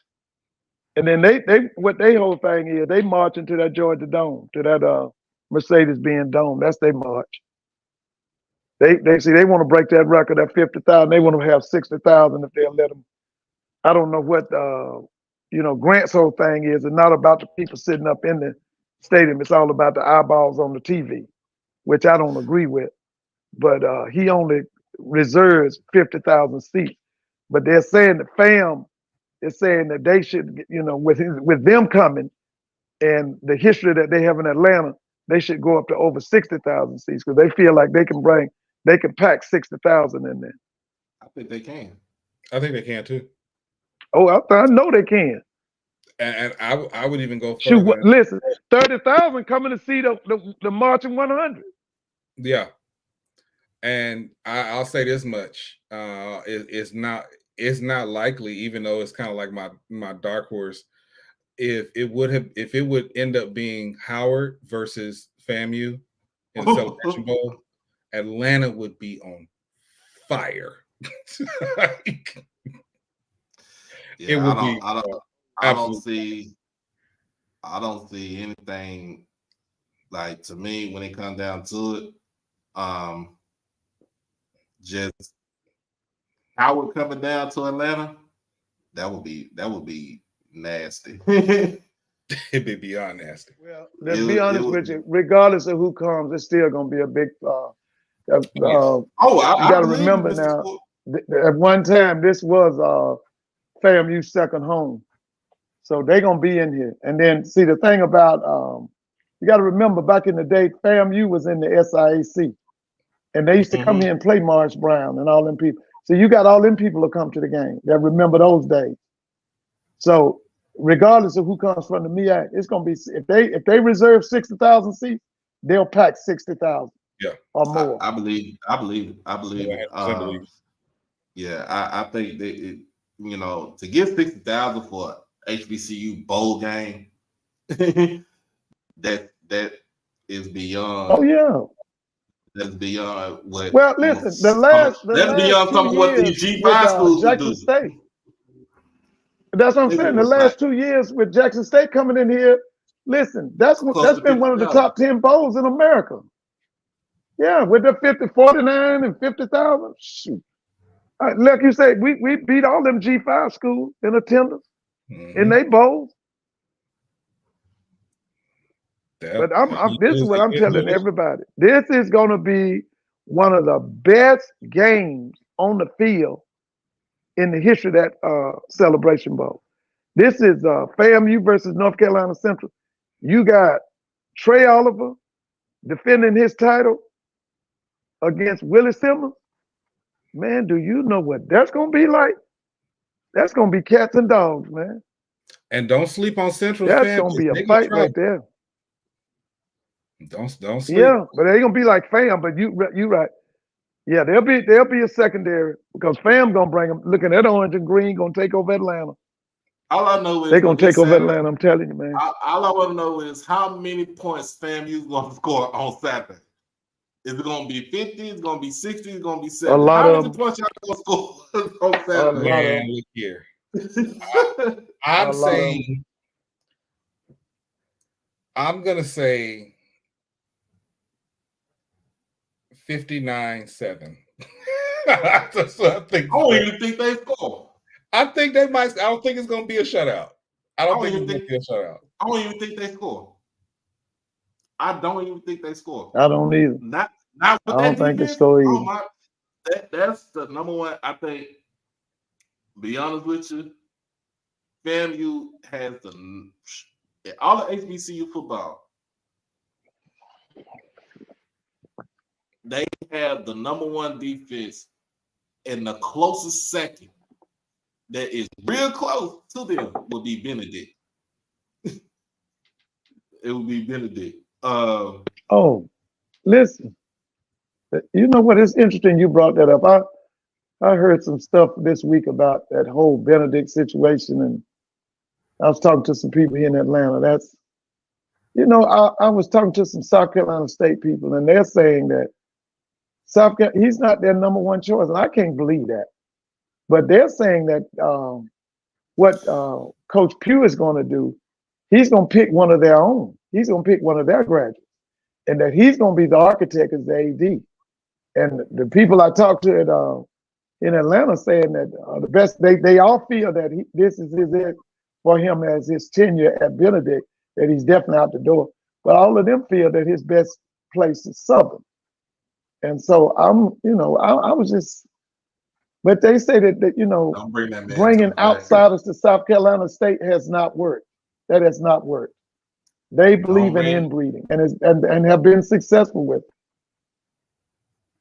Don't bring that man to the SWAC. I'm not going to see that man. I would love for him to be a Southern. Southern deserves a championship coach. You in Baton Rouge, the capital city of Louisiana, on the west. But once again, I want to say this again. I hope that the SWAC get rid of them during divisions. Bump that. I like the way the SIAC they no longer have that East-West stuff. Yeah, they don't have to. They put the best two teams in the championship. I want the SWAC to do that. I don't want to see don't tell me something they represented the West. Get the best two teams in the SWAC championship.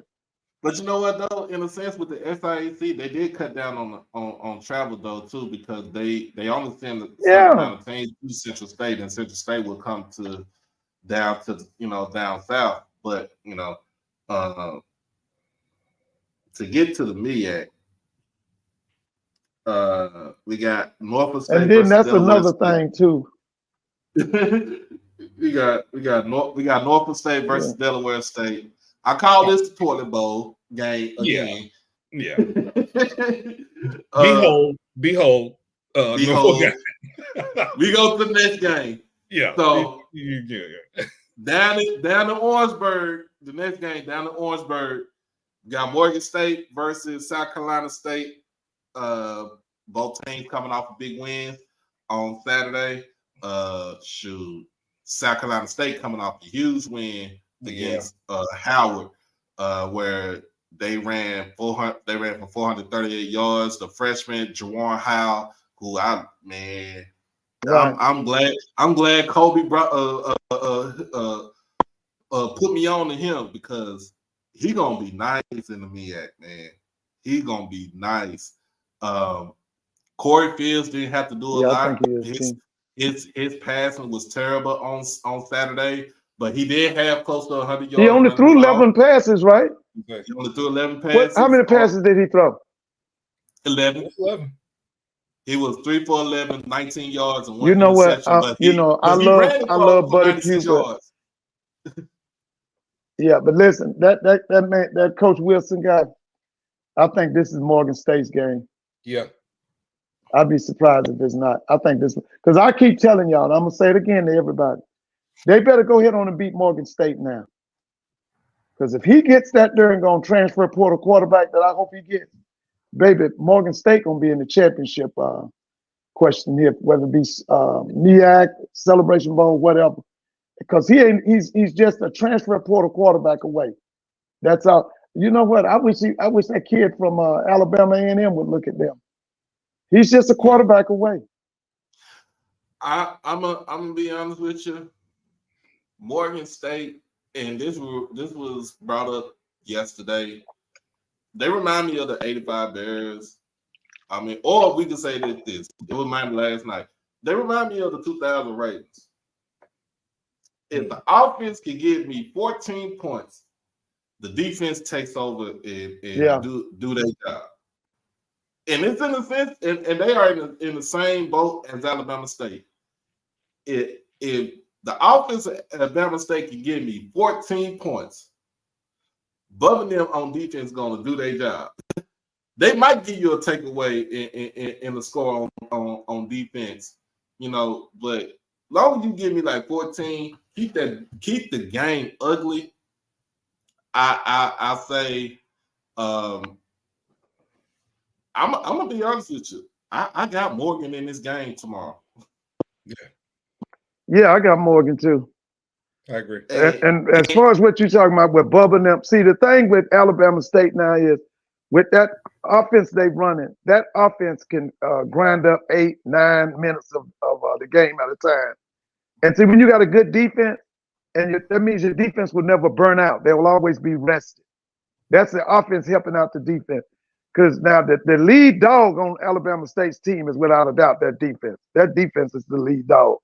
Mm-hmm. But when you got an offense that can maintain and control that ball for 7 and 8 minutes at a time, that helps a big dog defense like Alabama State has. That helps them. Yeah. Because a lot of defenses get burned out when you 3 in and 3 out, the defense get burned out. They play too much. Morgan State, I think their record, let's just say a couple of games, the Towson game, they should have won that game. Yeah. The Akron game kind of just threw me for a whole loop because, if it wasn't for that fumble, scoop, and score, Morgan wins that game. Right. And you would talk about Morgan, instead of them being 3-5, they'll be 5-3. And then of course the homecoming got canceled because of what happened on the with the shooting and everything. But you see what with in certain games where a play or two would have changed the whole dynamic of the game, and they would have been out on the winning side. But we got the showdown, and we got the battle in DC over at Green Stadium. It's Howard taking on North Carolina Central. This is a 2:30 kickoff tomorrow, and this is on ESPN. You think that's gonna be close? You think that's gonna be close? If Howard played them good for a half, I'm happy. I don't think this is gonna be close. I don't think Howard's on that level. Yeah, Howard played like South Carolina. I like what that guy's building. If Howard I don't plays think Howard's like on that level. If they play like that, like what they did last weekend, then of course, yeah, they'll get ran out of the building. Like I said, if they play a good half, I'm happy. Yeah, I think they yeah. What'd you say, Nick? I'm conflicted because honestly, my heart is with Howard on this one.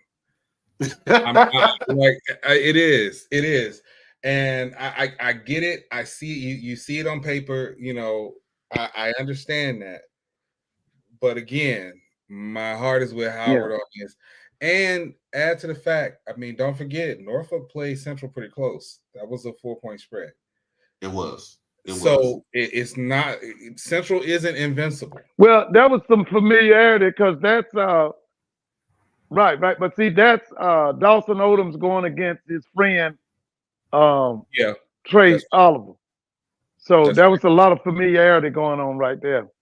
So that was like, I mean, if it wasn't a rivalry between the schools, it's a rivalry between the head coaches. Right. But I'm just saying, on the level that Central is on, especially when that Richards kid is playing, Howard is building. They're still a youthful team. What's the name is a veteran championship team. There's a difference. There's a big difference. Oh my God. I'm looking at Max Prep, y'all. Cedar Hill, my alma mater is up by 35 at halftime right now. 35-0. 7 on Grambling. I'm looking. Your homeboys just came on ESPN too. SMU just came on. They playing North Texas. North Texas. It's SMU. They're at SMU. It's SMU in North Texas. I just pulled them up on ESPN too. I'm enjoying watching SMU. You think they're gonna get a big bowl game, or what do you think they get? Depending on how they finish out the season. Now, are they the number 1 or 2 team in the AAC? In the AAC, let me. Are they the number 1 or number 2 team, or is it Tulane? Tulane is there, and then SMU and Memphis is tied for at 7-2. Okay, then you got UTSA at 6-3. So that should be a good championship game. Yeah, and you know what? Back to that D. Davis kid y'all was talking about, I think that kid is still going to. If he stays at Alabama State, I think that kid is still going to turn into a star. I just think that things haven't slowed down for him. He's got to learn this man's system. Okay. One of the things, one of my pet peeves is we don't have enough quarterback coaches in the SWAC.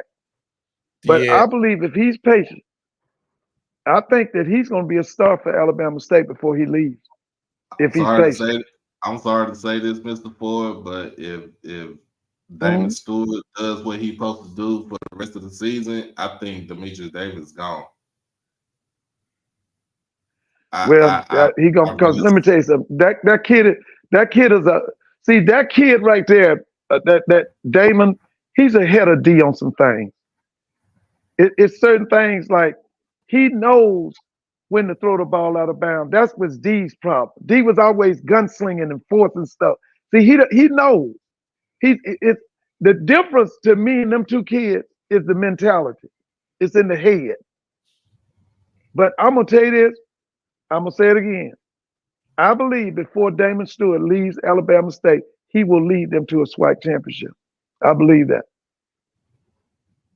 I think so. Yeah, I agree with you on that. Your mouth to God's ears. I don't think at that time, I don't think D Davis will have the time to develop as long as Damon is there and as long as he's, still playing it healthy. But I do, and Mel even said in the chat, he'll need to transition to running back, wide receiver, as long as Stewart is healthy and on campus.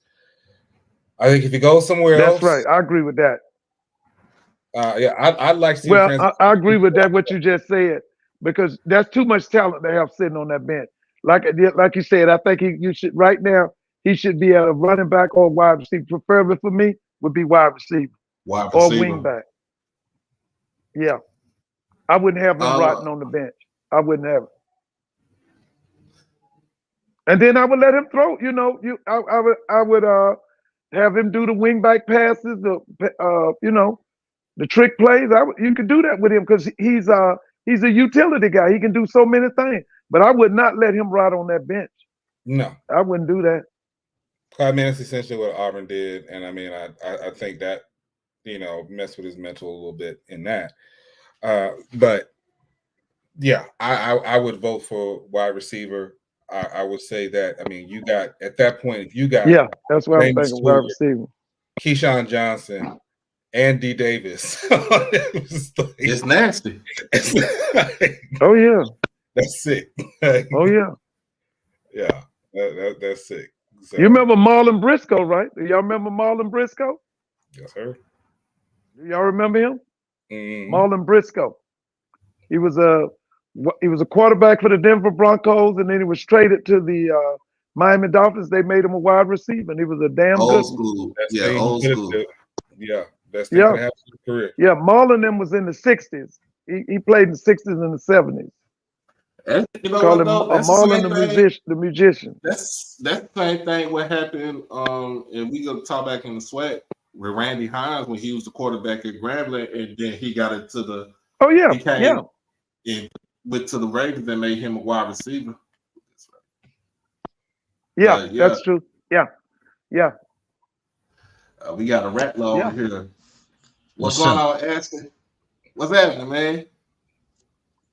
Can you hear me? Hold on, I can't hear you. Let me see. All right. Can you hear me now? Jump off and jump back in. I'm on the phone, so jump off and jump back in, man.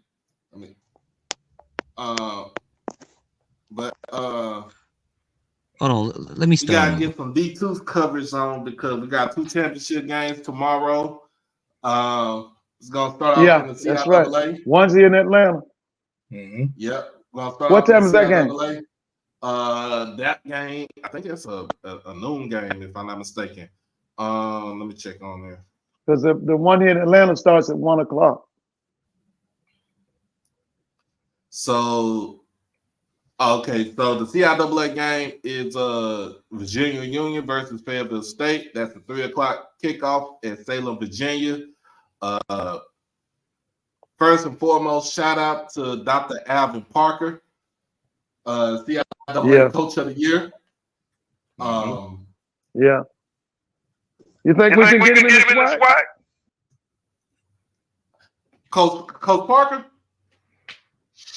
Yeah. If they don't want to get, if people in the CIAA don't want to get beat up by Fayetteville State and playing having these low scoring games, I'll bring them in the SWAC. I say bring them in the SWAC. Yeah, because now the word is it's going to be a lot of changes in the SWAC, and I can't say the particular school, but the word is there's going to be changes in the SWAC, and there are going to be openings in the MEAC. If it's openings in the MEAC, the transfer portal going to be hot for the players and for the coaches. Yeah, that's what I'm hearing. Yeah, definitely. Because I asked the question to somebody today, why, and they said it's about the money.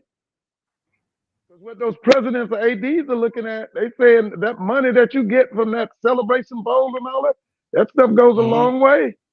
It do. Yeah. It do. Virginia Union, man, is one of them teams where do I really want to play these dudes? Do I really want to play this type of offense where it's straight up run based? you dealing with one of the best running backs in Division II in Jada Byers. Yeah. And they have one of the best defenses in the conference. I don't think it's better than Fayetteville State, but they have one of the best defenses in the country. And then with Fayetteville State, their offense is in there, but their defense make sure. Look, it's like I said, it's like the 2000 Ravens. Give me 14 points. We'll do the rest. We'll do the rest. That's what I see right there, because they have played some games where it was 7-0, 14-7. Like we talking about we talking about games where it's like I don't know what to tell you. I don't know what to tell you. Like can they find some offense, because we know that their defense is good. Well, Doc, let me ask you and your guest a question, and it's, I guess, a yes or no answer. Mm-hmm. If South Carolina State applied to the SWAC, would y'all accept them? Yes or no? Yeah. Yes. Without question. Absolutely. Yep. Right. Well, I agree with both of you. I was told that South Carolina State is taking South Carolina State supposedly is looking at the future. And one of the things they see, and it's something I've been saying all along, if the SWAC doesn't merge and take in the MEAC's gonna fold, because the MEAC has no visionary leadership from the commission on down. And so the reason I asked that question, I was told this week that instead of going to a predominantly white conference, that South Carolina State would apply to join the SWAC, because South Carolina State has a history with Florida A&M, with Bethune-Cookman, with Alabama State, Alabama A&M, going back to their SIAC days. And that's why I brought up the question of, would you accept South Carolina State? Because South Carolina State is looking at, and y'all talked about this earlier, that mess up there in Greensboro that the president and the AD called, where they have basically destroyed North Carolina A&T's football program. I still say they. And so I believe that they're smart enough to know that they should not allow themselves to be swallowed up by one of the predominant white conferences. I still say it wasn't on the AD. That was straight up on that chancellor. I have to say it was on the chancellor. I think it was both of them. But I think it was both of them. But that's the reason why they're in the situation they're in right now. Yeah. Without a doubt. One, I don't want the MEAC to go anywhere. I want the MEAC to stay and thrive. I want them to add some other teams. I mean, you've heard about different teams that, where it's possibly this, it's possibly that. They are going to need to expand, but I personally do not want the MEAC to fold or anything like that. I think it's great. Oh, I don't either. I don't either. But I would absolutely take South Carolina State into the SWAC. You get Tennessee State up in this thing too. Well, and I'll say this much, and from what I know, yeah, but see, Tennessee State don't have the sense that South Carolina State got. Well, we're gonna see. We'll see how that ends up. Dr. Glover stepping down as president this year, and from what everybody has said, it's been the administration that's been so adamant about not going to the SWAC or the MEAC. Clearly, the alums are showing that's where they want to go. They're showing that. Listen, anytime you can only draw 2,000 and 3,000, the alums are definitely sending you a message. They're sending you a very clear message. You got 8,000 for homecoming. Yeah, it's a shame because Eddie George is doing some great things with that program and they're playing some good football. Yep. Yeah. But yeah, he's just in the wrong company. My thing is, if you don't want to join the SWAC, at least contract 5 of those schools every year.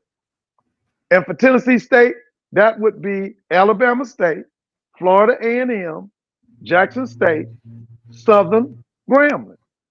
And you could even look at Texas Southern because you're flying into a major city. But I would do the same. What Tennessee State could do is have the same relationship that Notre Dame has with the ACC. Play 5 games. Notre Dame plays 5 games every year in the ACC. That's what would help Tennessee State to play 5 games against SWAC opponents. So if you don't stay, so Tennessee State stays in the OVC, I would say yes. Schedule at least. I mean, because I think they have a 6-game schedule, 6 or 7 game schedule. I would say your 4 non-conference games, yes, let them go up against SWAC opponents. You know what I'm saying? That fifth opponent for the SWAC, have them on have it on a rotating basis. But the teams that they are a natural rival for would be your Jackson State, your FAMU, and FAMU would be number 1. FAMU, Jackson State number 2. Grambling and Southern. They got a lot of history with Grambling and Southern. Yeah. Right. So if you get those 4 on the schedule, and if they are okay with having, if the schools are okay with having, Tennessee State on their schedule, I think that makes for good football. It makes for good football. Well, I'm gonna say it like this: regardless of what Blue's telling y'all, the OVC is going to fold. Now y'all can take it or leave it. That OVC is gonna fold. Now you can get ready for it or what, or you can sit back and do like they do in the I can twiddle your fingers. That's what they do over there. But the OVC is gonna fold.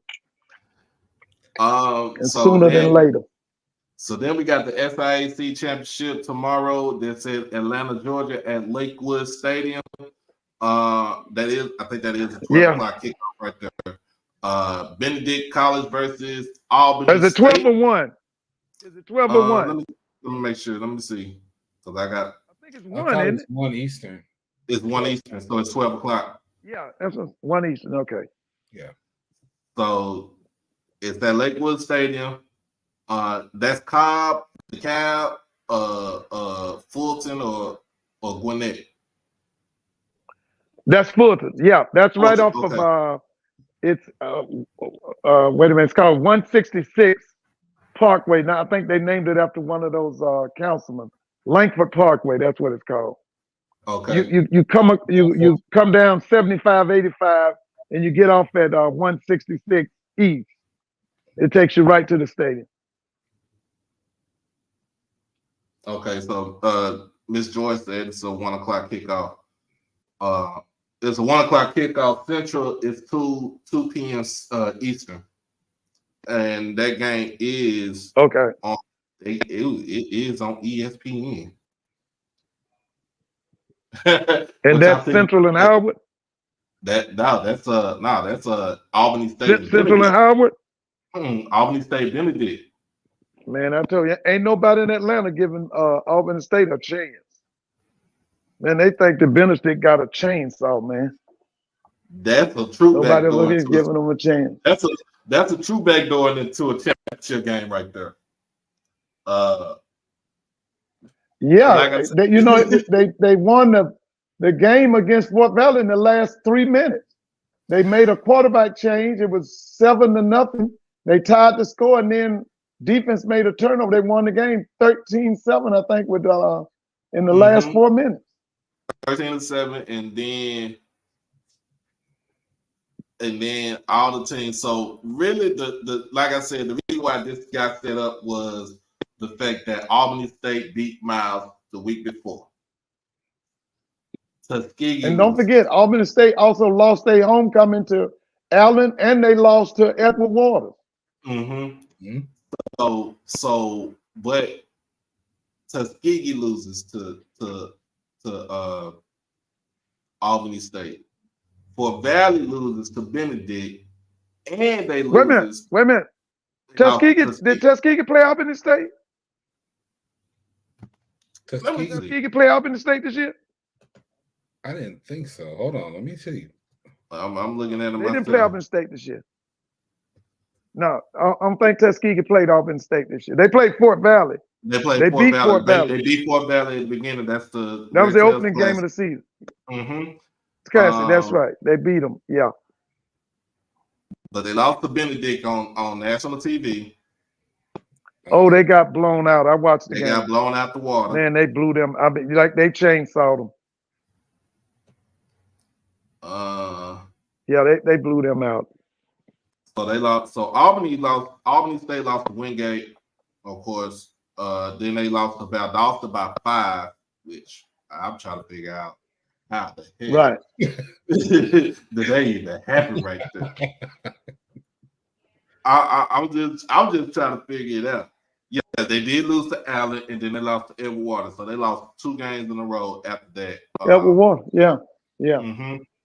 Yeah. And then, like I said, they beat Miles, and then they beat Fort Valley. Fort Valley lose to the Benedict. They lost to Tuskegee. Tuskegee loses to Edward Waters. That's who they lost to. Remember, they lost to him on homecoming. On the yeah, that was their homecoming, wasn't it? The game. The Hail Mary. Yeah, that was their homecoming. And then they lost to the Tuskegee played Miles, right? Right. And they lost to Miles. Did they lose to Miles? Yeah. Yeah, they lost to Miles. Bad. So that's the reason why I said that was the smoothest back door into a championship game that I have ever seen. Because beat them by 25 because like I said, Miles had one job to do. Tuskegee had one job to do. Fort Valley had one job to do. I mean, if people will say with Allen, I'm like, no, I couldn't see Allen beating Benedict because I couldn't see them beating Fort Valley because the simple fact that it's the QB play. He threw him into the game, but it's like threw him straight out the game. They couldn't beat Miles either. They didn't beat Miles either. So, and then on top of that, like the question with the defense was something that I think I had brought up with Allen, but in fact, Sunday night with Kendrick D2 HBCU football, we had Coach Keaton on the show. We had him on space, and Coach Keaton was real, like he was cutting dry. Like, look, we didn't get the job done. We did not get the job done, and I wish we would have went. He's like, wish we was in the championship game, but we didn't get the job done. Our defense couldn't hold water. I mean, just putting just like that, and he was cutting dry with what he said, but he feels like that he has a team for next season. I know David Wright he's a sophomore, so he'll be a junior next year. That's at Allen. Mm-hmm. Yep. Now, aren't they getting a new stadium? I haven't heard anything. I might ask on Sunday. Completed? I don't know, but I'm gonna ask on Sunday because we have a space on Sunday on Twitter. Right. But with this, I think, look, get back to the championship game. I'm be honest with you. It's Benedict. It's Benedict and nobody else. I don't see Benedict losing. And I think Benedict they'll get a first round bye, and I think they'll have, from what I'm hearing, they might have a little bit of an easier path in the playoffs. They don't have to really play a Wingate because they heard Wingate is not as a strong team this season. Valdosta, of course, right. they are something else right now. But I think they have a better chance in the playoffs this year than they had last year. The last time we had a HBC to compete for that Division II championship, that was Cornell Maynard's team, Winston-Salem. Remember, they lost to Valdosta State up in, North Alabama somewhere? But that's the last time we had a HBCU to compete for that Division II national championship. It would be great for Benedict to get there. I hope they can get there. Yeah, so we shall see. But I'm gonna be honest with you, Benedict gonna beat them by at least 40. Yeah, that's what everybody's thinking up here, man. They thinking it's gonna be a chainsaw massacre. Yeah, that's gonna be bad. You got to have faith. I'm hoping. Look, I want to see Quinn Gray do something. I grew up on Auburn State football, so I hope they can do something.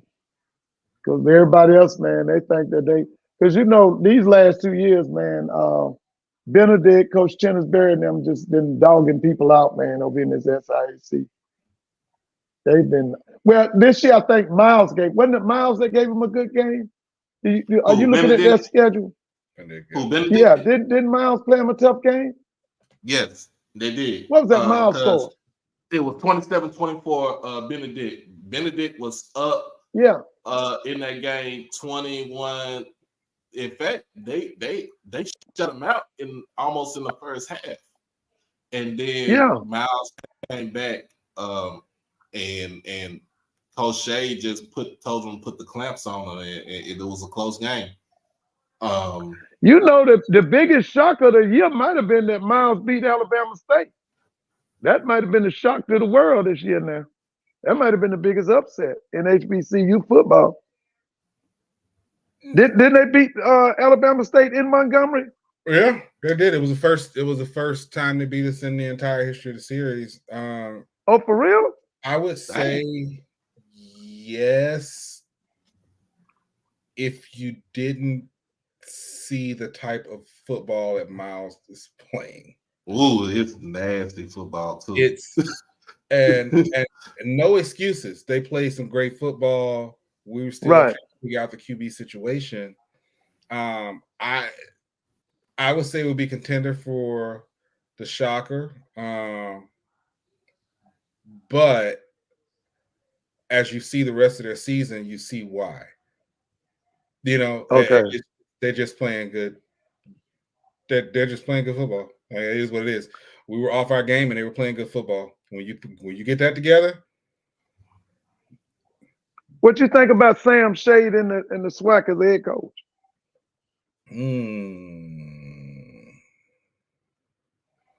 I don't know that happens soon. Well, it might. I mean, we got right. It's about to be a bunch of vacancies. Yeah, that's what the word is. That there's gonna be some vacancies. When you do that on November November the 19th. Well, we're gonna have to. Well, right. We're gonna have to. No, we can't do it on the 19th because we're gonna have to wait till after the Turkey Day and the Bayou Classic. Yeah. Yeah, I say right. I think if he did, I think if they did go ahead and get rid of Maynard, I think he'd be a good contender for that A&M spot. Okay. I think he'd be Sam Shade. Oh, Sam Shade. Man, I think if you put Sam Shade at A&M, you're gonna take 70% of Birmingham with him. Let's just start there. Whoa. Whoa. Hold on. I mean, you gotta think one, folks in Alabama love Sam. That's first. Mm-hmm. Right. Two, again, he's coaching some really good football. The one thing I say is the gift and the curse about Alabama State and Alabama A&M is that sometimes both schools can be a little too dependent on just recruiting within the state of Alabama. I think that you gotta expand out a little bit more. Right.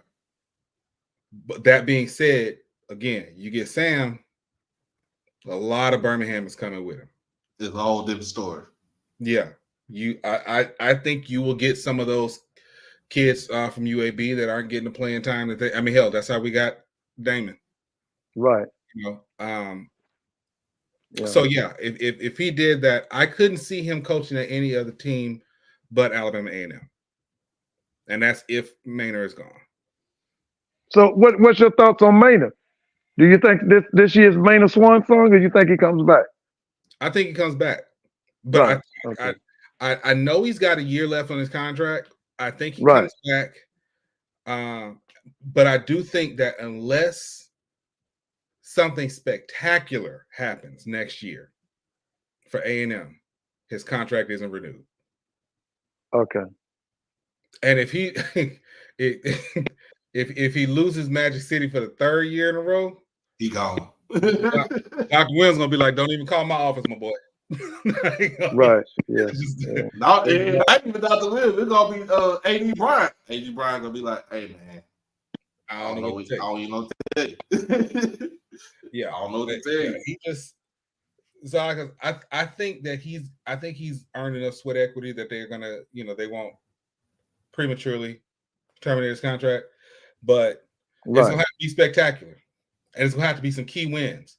They're gonna have to get their lick back against Alabama State and against Jackson State. Period. Those are two games that everybody's going to be looking at. They ain't forgot about that pink scooter. They have not forgot about that pink scooter. Yeah.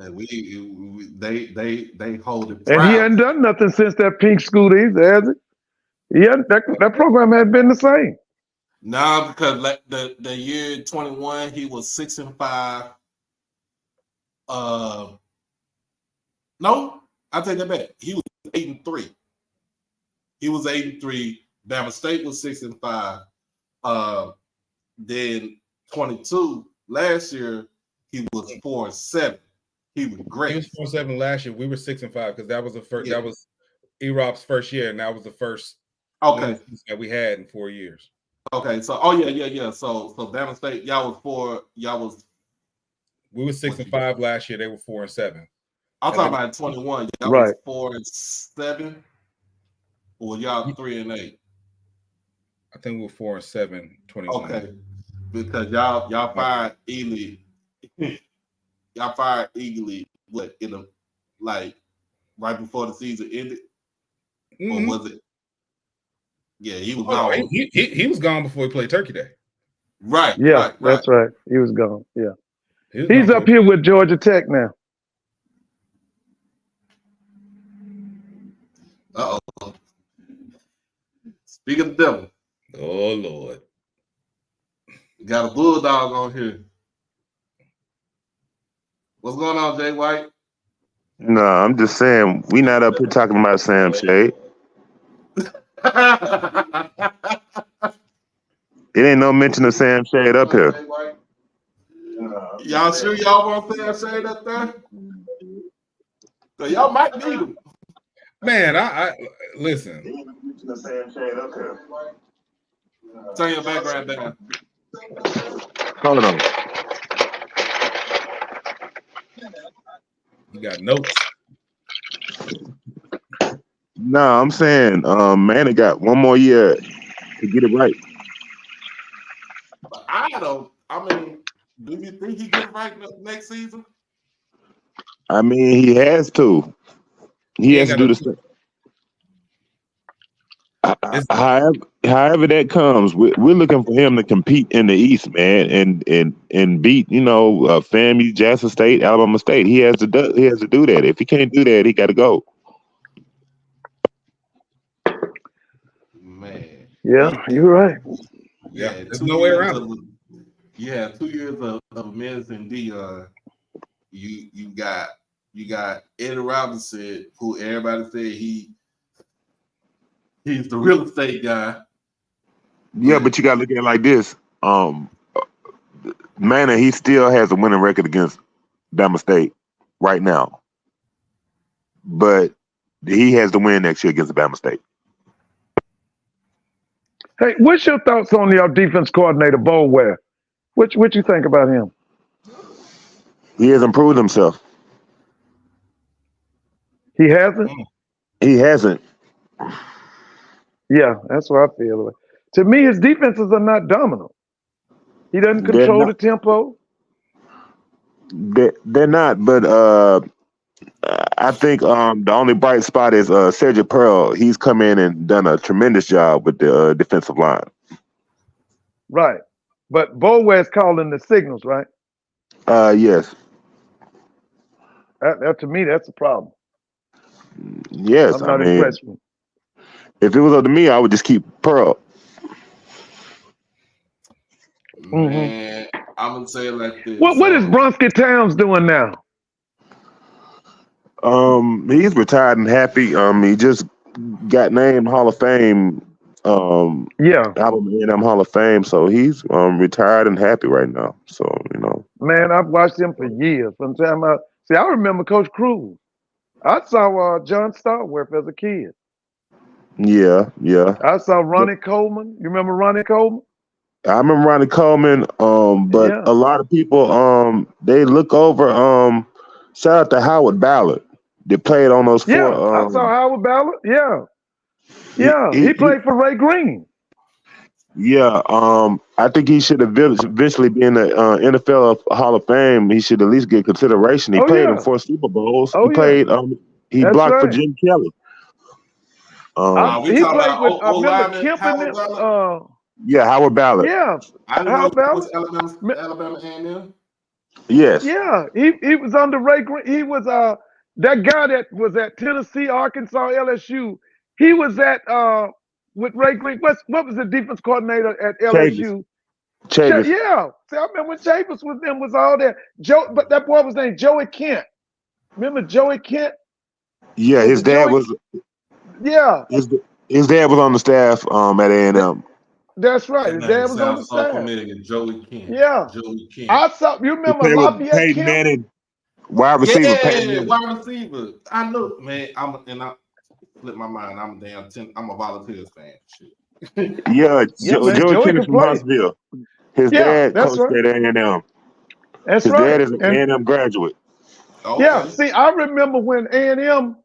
It used to be Ballard and them used to go against Greg Lloyd and them. Greg Lloyd was at Fort Valley State. Yeah, OSIC. They used to bump. Yeah, they used to bump heads. Yeah, Bradley just scored 13-7 right now. Now, Jay, I gotta ask you this question. Grambling to score. Jay White, I gotta ask you this question. Why is everybody so?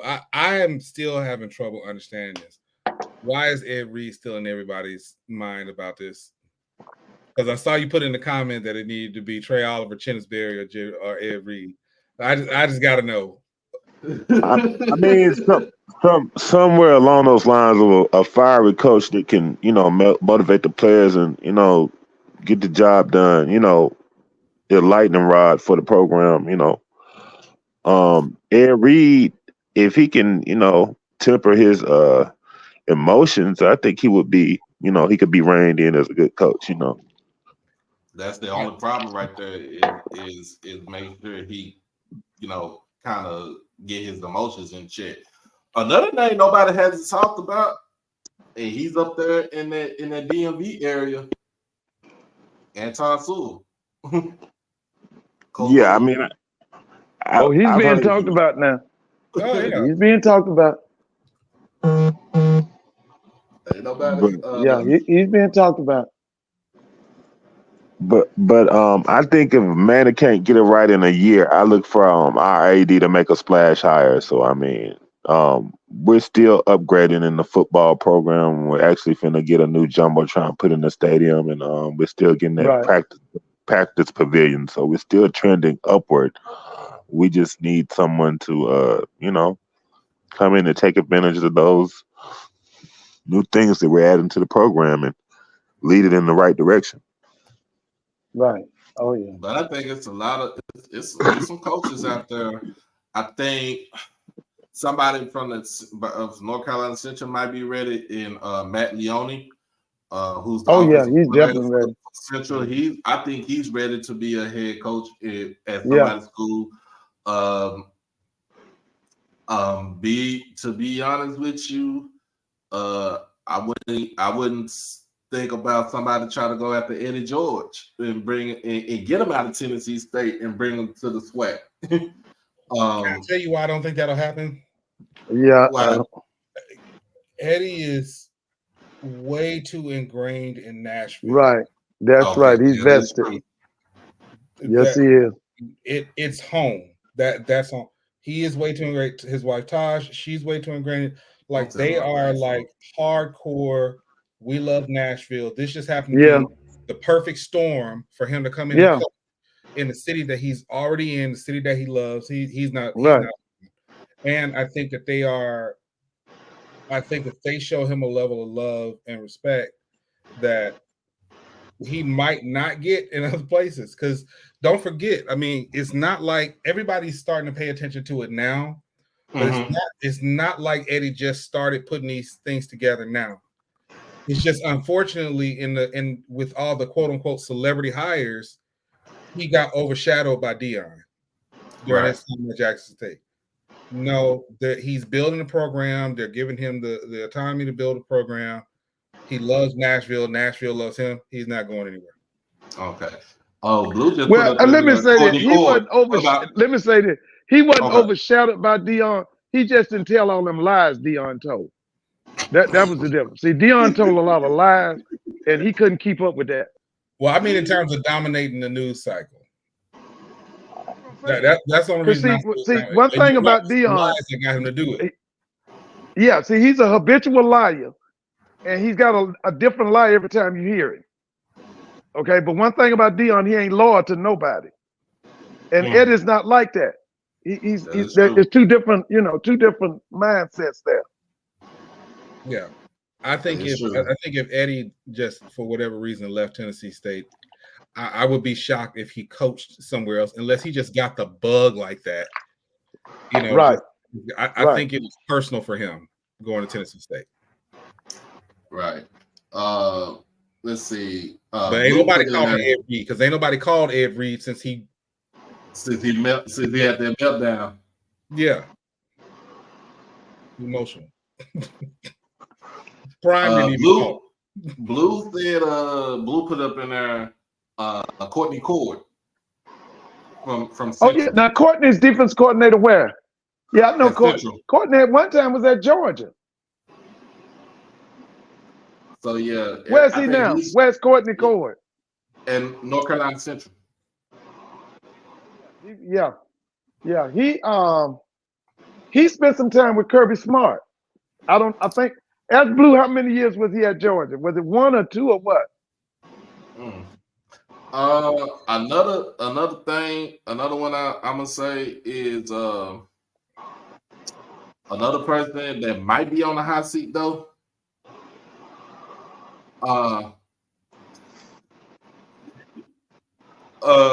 Another person that might be on the hot seat, and I feel like if he don't get it done like for this season, I think Larry Scott is on the hot seat at Howard. I don't understand why. I don't understand why. I can see what he's doing. Like I said, they're a young team. They're not a championship team, but they're a young team, and they're making strides. I agree, but I don't see them. I don't see why anybody would be talking about getting rid of him, because you got to remember that program was at the bottom when they brought that guy in, Ron Prince. He destroyed that program. I did remember the Ron Prince era. Yeah, he destroyed that program. Because he was at Kansas State, right? He was at Kansas State at one time too, right? Ron Prince. Yeah, he's at Kansas State. Yeah, been in the pros. Yeah. Okay. Yeah. Ron was offensive line coach at South Carolina State, I think, at one time. Took over for Bill Snyder at Kansas State, I think. Yeah. Then he get done up there, then Bill Snyder came right back. Yeah, Bill came back in his 80s, I think. Wasn't he in his 80s? He was close to it. Yeah. Yeah, I remember Ron. Ron went in the league. He went in the NFL for a while. I think he learned the West Coast offense or something. Man, Chennisberry is at Southern. That's going to be... Oh, man, I just hope that happens. Boy, I hope that happens. I'm going to be honest with y'all. If Chennisberry goes to Southern, that's like Pete Richardson. Oh my God. Oh, crap. Yeah. I do not want to see that. Y'all know it ain't about the Alabama schools. It's about us in Mississippi and Jackson State. We got to see them dudes every dang on year, either on the bluff or at the vet. I don't And want to fam, see you none got of to that see him stuff. every year. And fam, you got to see You him got to see every him year. every year. I'll put it like this: if Southern doesn't take advantage of it, and our job is vacant, Something wrong with it. Something Chennisberry, wrong. you will be getting a call from Alabama A&M. I was about to say, Williams better throw the bag. And we That's treat all. coaches well. I mean, But you know, one of the things y'all got to keep in mind, Dooley didn't destroy that football program. Roman Banks destroyed that program. And see, I that think needs to be dealt with too. Dooley Dooley had had his hand in Dooley it, had too. his hand in it too. Yeah, but it was destroyed. QB See, Roman with the Banks QB destroyed that situation, program though, as Mr. athletic Ford, director. Huh? with the QB situation, Mr. Ford, he put that program. That program has regressed. If that was the case, if you're gonna regress like that, you should have kept Jason Rollins, took the interim tag off and made him a permanent head coach. And if that was the case, if you didn't want Rollins there, you should not have ran off Dawson Odom. That's what shouldn't have happened. He shouldn't have ran off Dawson Odom. What's say, Nick? Dawson Odom should not have been run off. What's say, Nick? I can't argue with that. I'm gonna step down in the chat, fellas. No, you good, man. I appreciate you coming on, man. But no, it's just a fact. Like, it's just to me. To me, Kingsbury got the Benedict in 21, right? First season at Benedict, he was 5 and 6, 5 and 5, 5 and 6, something like that. Second year, he go 11 and 1. Third season, right now, he 10 and 0. Like, what, you know what I'm saying? What are we talking about? And he's getting ready to coach in his second championship game and lead his team into the playoffs. In my case is, because if Chin was already on the staff at Southern at the time Dawson Odom was there, wouldn't you just name Chennisberry the head coach instead of having Jason Rollins as the head coach? I'm just putting it out there like that. But Doc, Jason Rollins was in over his head, man. He never did fit as Southern's coach. He didn't fit. But you got to have a certain people. See, if you're going to be the head coach at Southern, Florida A&M, Grambling, Jackson, that the school y'all talking about, A&T, it's a certain fit you got to have. Rollins didn't have it. Rollins was lost from day one. And the way he mishandled that, what that boy was name, Skelton, what was his name? Ladarius Skelton. He totally messed that whole situation up. And that's the same thing he totally messed that up. It's the same thing we said about Dooley. You messed up. Yeah. You messed up a good thing in trying to keep Rashawn McCray happy, and then you had the best thing available on your bench in Bubba Lampley, and you didn't want to do it. Bubba McDaniel, and you didn't want to do nothing with it until you had to in the championship game a year later. To me, that's what I'm saying. My whole thing is hire you go with Chennis, make sure he get what he needs, he builds your program up from there. But since he gets out Odom's league, Chennis goes to Benedict, Rollins named the interim coach, then you let him go, you bring in Dooley. Now the Dooley experiment is pretty much almost doomed because it's 2 years in. I think he's gone. If he loses to Prairie View and he loses to Grambling on Thanksgiving Day, he is out of there. He is out. Yeah, if he loses to Grambling, I think he out. But my thing too is when you sending Dooley out the door, Roman Banks may need to follow him too, because he started this whole mess. That's up to the president. Mr. Jackson said, where's Reggie and see, Barlow I don't know nothing about him. I don't even know if he like playing pity pat. Answer the question. Reggie Barlow, yeah, he's with the Washington Defenders. The DC Defenders. Yeah, Barlow ain't getting ready to come back down there no swag now. He up with the big timers now. He ain't coming back down here. Yeah. He ain't coming back. Jared Mack ain't coming back. They ain't coming back this way. What Them people making too much money. Hey y'all, how y'all doing? Doing good, man. Hey, how's it going, man?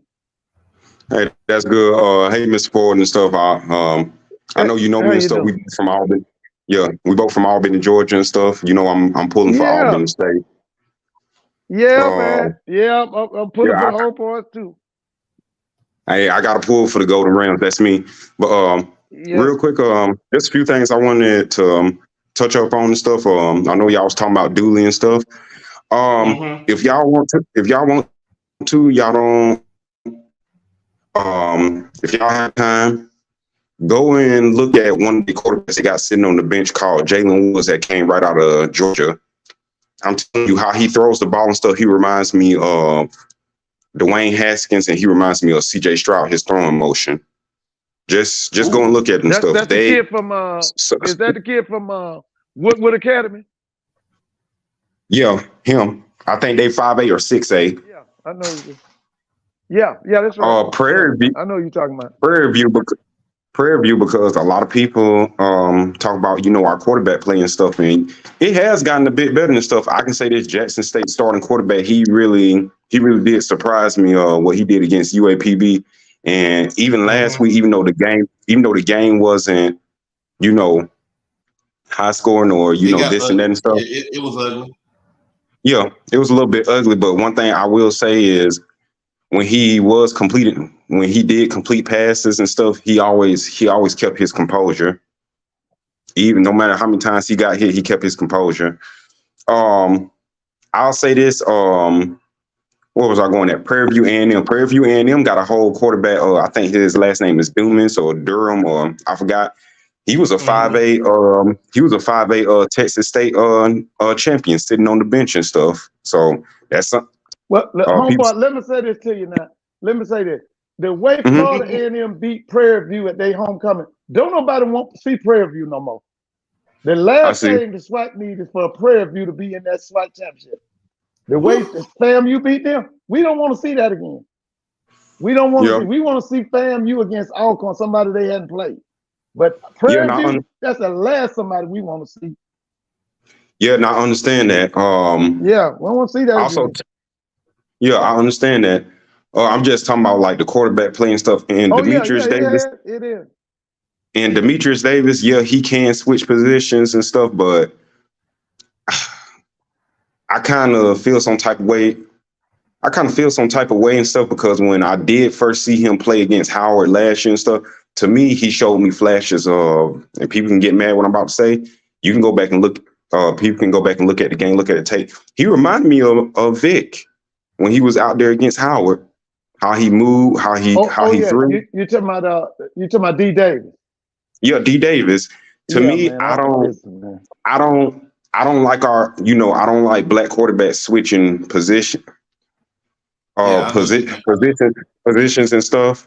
The only reason why I say that and stuff because everybody know we can play running back, we can play wide receiver, we can play cornerback, we can play linebacker. Everybody know that and stuff. We know that and stuff. But is it like y'all said and stuff, the other dude might just be ahead of him, or he might just need the right system for him and stuff. So before I go and stuff, I want y'all to do right now for D. Davis and stuff, because who knows, he probably watching this channel. Give me at least, in y'all own words, all y'all, give me at least five teams in the HBCU world or 6 teams in the HBCU world that D. Davis can go to actually have somebody that can work with him. Thank you, and y'all have a wonderful, blessed night. Okay. Hey, the number one on the list is Morgan State. Can you imagine D. Davis at Morgan State? That's number one on the list. Now you know what? That wouldn't be a bad fit. I was thinking about that's all they need. D. Davis at Morgan State, baby. You might see them in a Celebration Bowl 2 years in a row. I even said this in the chat and stuff. We're gonna switch to another quarterback. What Andrew Body is going through, everything he's been through at Texas Southern. I don't know if North Carolina Central. I don't know if North Carolina Central has a great backup to they start quarterback they got right now and stuff Richardson. But I know he's a senior. If he left, I wouldn't mind seeing Andrew Body at North Carolina Central. Just think what that headline would be. Oh they yeah. backup QB is nice though for Central.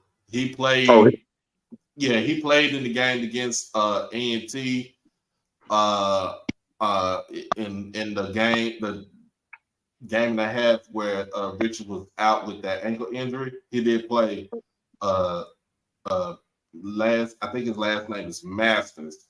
But he did play. He did look nice. He threw for 300 yards in the one game. But yeah, I don't think I'm gonna be honest with you when it comes to Drew, I don't think Drew goes to the MEAC. If he was to sit down with his mom and dad and say, hey, what are the schools that I want to go to where it's not going to be too much of an issue, like with them coming to see them travel and stuff like that. I'm looking 50 miles up the road at Prairie View. His homeboy is him and Trayson are homeboys. Put him in that system. He's healthy. You put him in that system, he can go lights out with the running backs, and it's pretty much almost closely the same system that Texas Southern runs with Prairie View. Yeah, and Prairie View don't have no scrubs at wide receivers. If people actually look, they're gonna lose Juice because he's a grad transfer.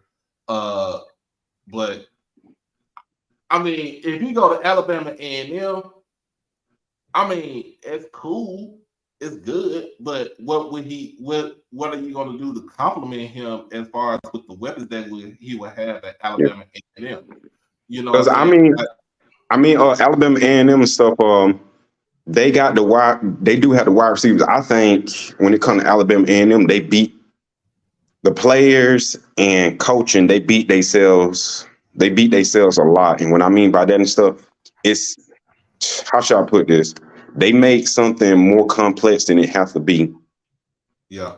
They really do and stuff, because one minute the quarterback will go 1 of 6 and you like, what the HEL? But soon as they play a good team, i.e.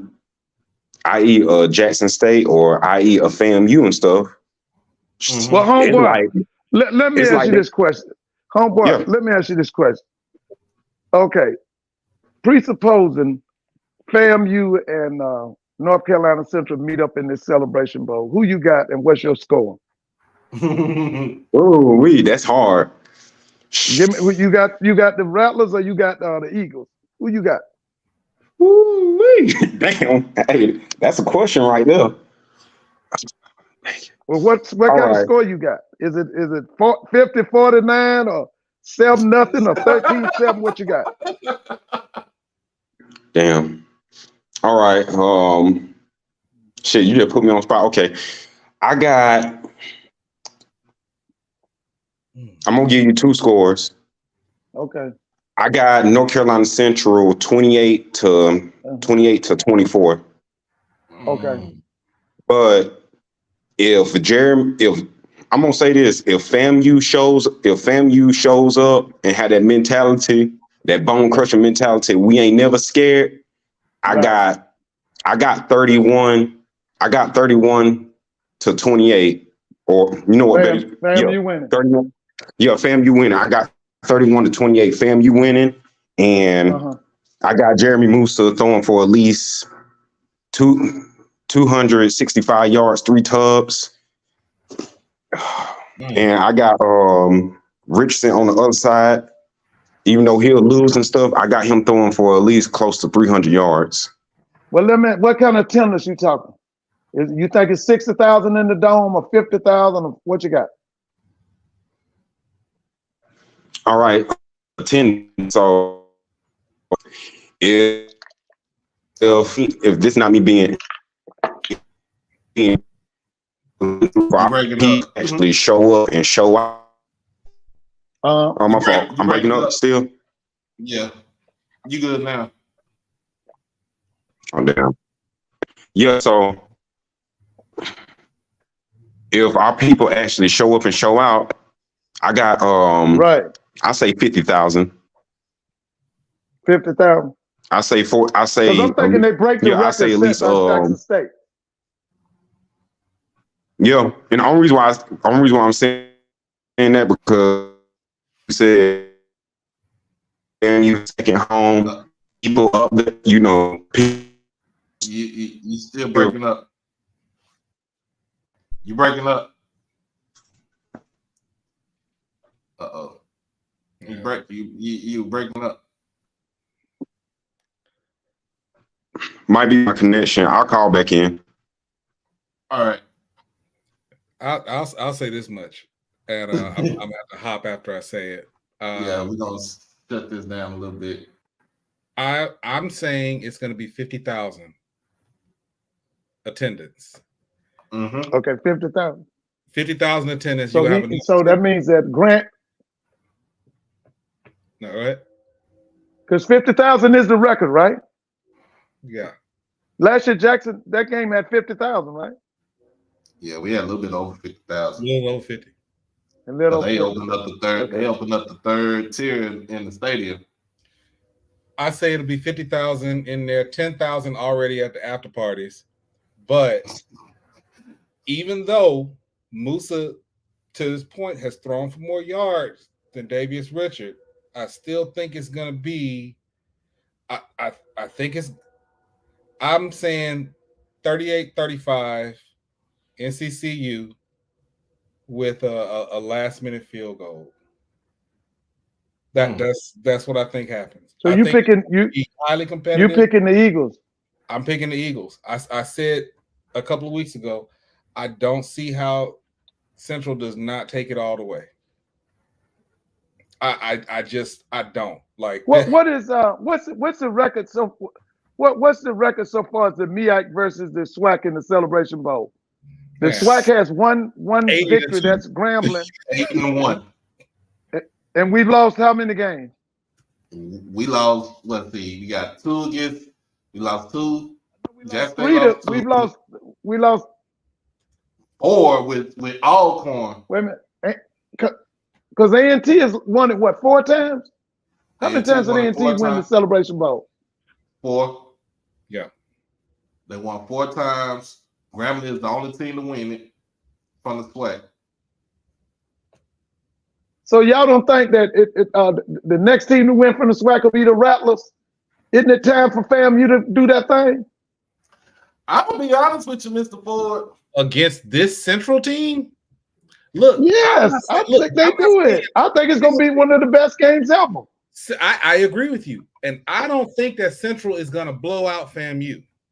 You cannot take away how great FAMU has been playing this year. But I think it's going to come down to the fact that Davius Richard has been way more consistent than Jeremy Musa. When Jeremy Musa is off, he's way off. He's way off. And I think if I'm going by consistency, I got to go with Central on this. I got to go with the Rattlers, y'all.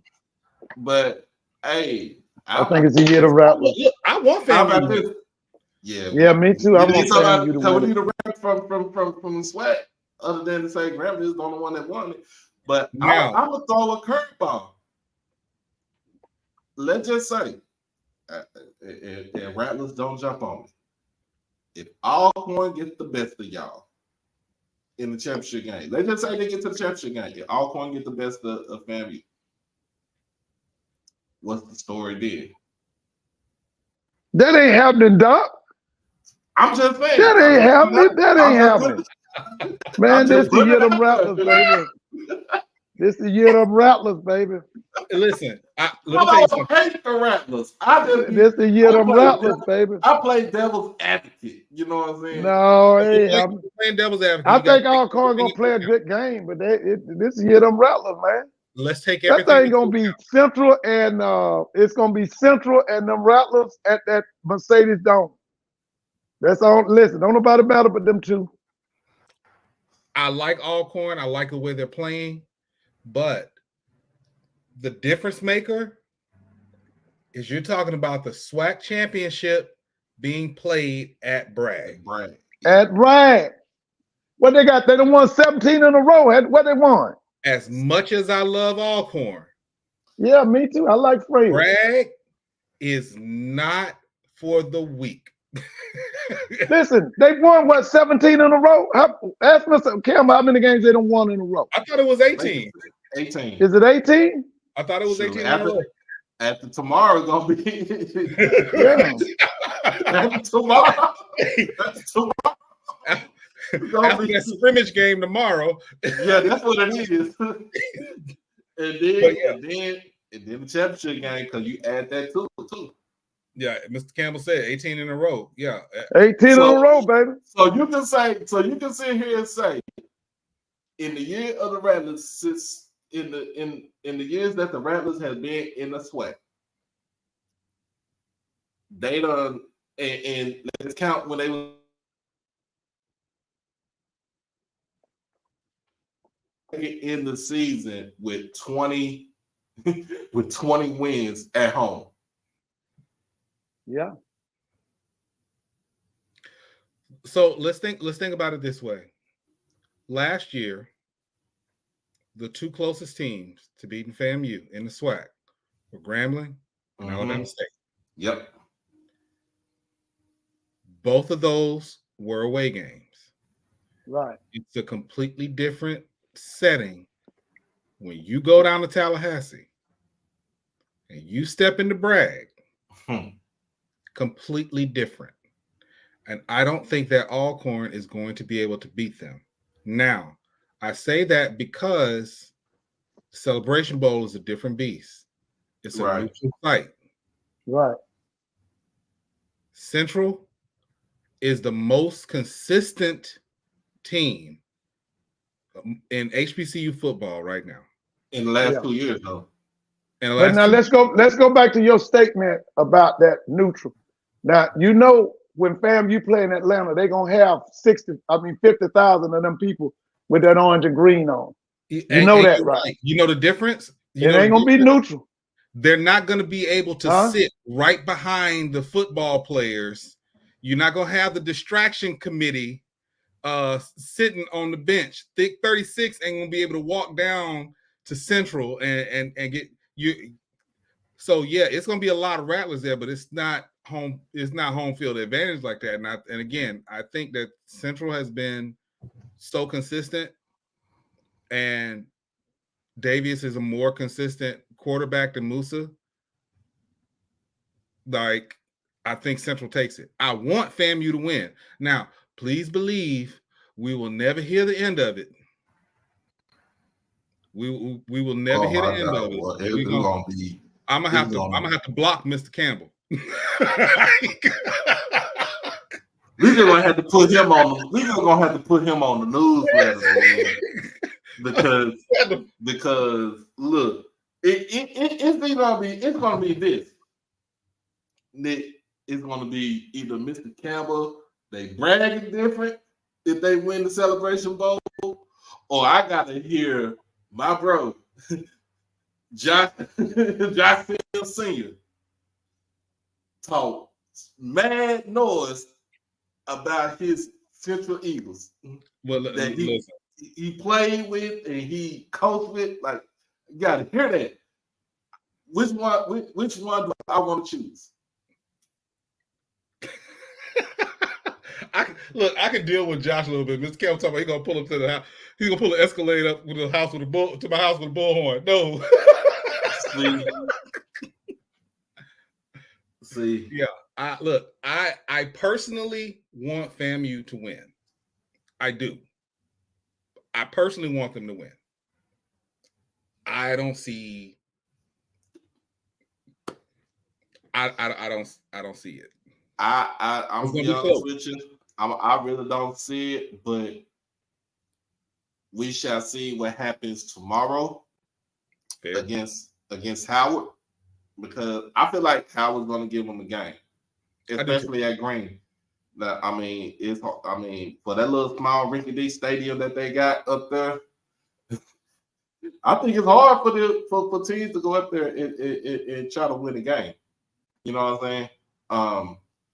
But we shall see. I mean, it's gonna be good football tomorrow, and then we got next week. We got we got Soul Bowl. We got you got the Florida Classic. You got I don't even know the other class because all the other classes is gonna be Thanksgiving Day and the weekend of Thanksgiving.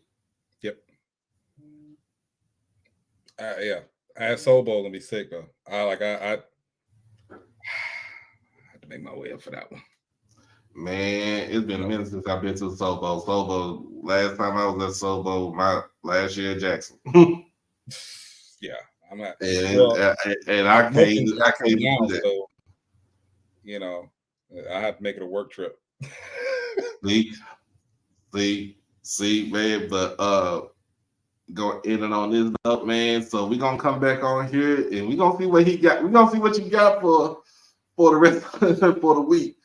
And what you gonna have on there because I'm gonna say this and then I'm gonna do my little spiel for my donation, trying to get the donations and everything out. But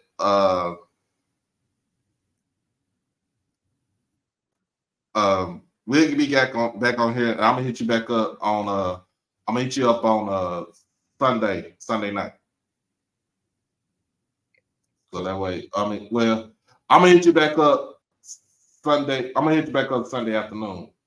And see if we can do it either Sunday night or Monday night. I gotta check see what my schedule is again.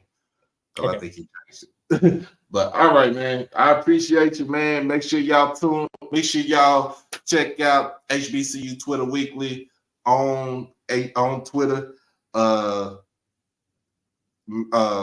ahead and check them out. It's Nick at Nick Eden, aka Hornet Holic. That is the funniest name I've ever seen right there. I'm gonna tell you where it came from before we go. First, let me answer Lori real quick. Lori, I'm not in the Gump. I'm in Gulfport, Mississippi. But yeah. So the name, all right. So I have stress as a football fan in general, right? I have stresses. Look, I love my Hornets, but and I'm a Saints fan. So I got stress. Look, Bama State will find a way to win, but by the end of the fourth quarter, you are musty, you sweating, your neck hot, you're drinking everything. It's like you got to be an alcoholic to deal with the last quarter being a Bama State fan. And that's where Hornaholic came from. That's why the eyes are red on the logo. Like, yeah, that's where it came from. See, so, I'm a Cowboys fan. So you know the pain, man. It's just like, boy, you just tug at my heart. I'm a Cowboys fan. Oh yeah, and the missus is up here. She wants to tell everybody hello. She is chilling right now. It's cold outside, and she's in pain because the cold got into her bones. But yeah, I already know how it is. I wanted to drink like every bottle at work when we lost to the Eagles last on Sunday. I really did. I really was gonna go back to being in my 30s to being a straight up alcoholic.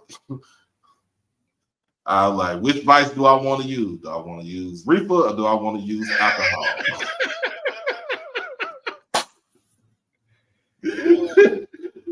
Oh Lord.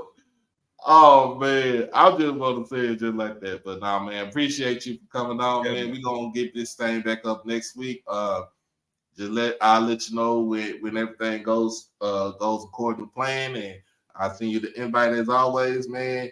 Y'all make sure y'all tune in to that, and we gonna talk about more of the recaps that you want to do.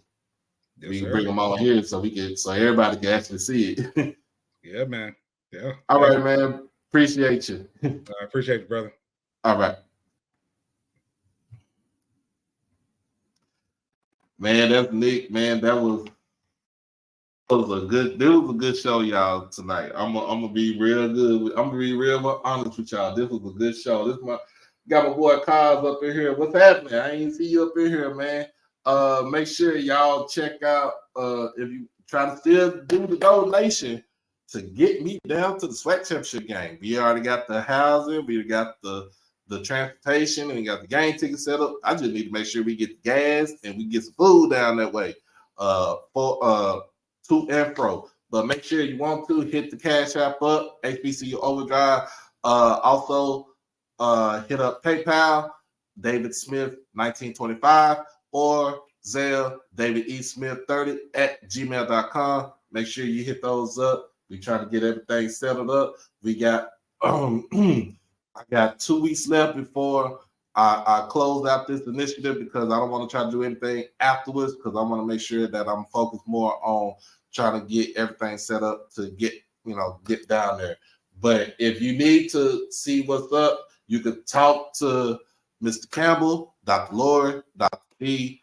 You can talk to myself, to see what else that I need to have as far as what to, so we can get down there and everything. But I want to make sure, just point that out, that everything, like I said, I appreciate everything that they have done for me, and it's not out because I'm pandering for the Rattlers, because I would never pander for the Rattlers, but they are some good people that they've been following me ever since day one. Another thing, one last thing I want to get out.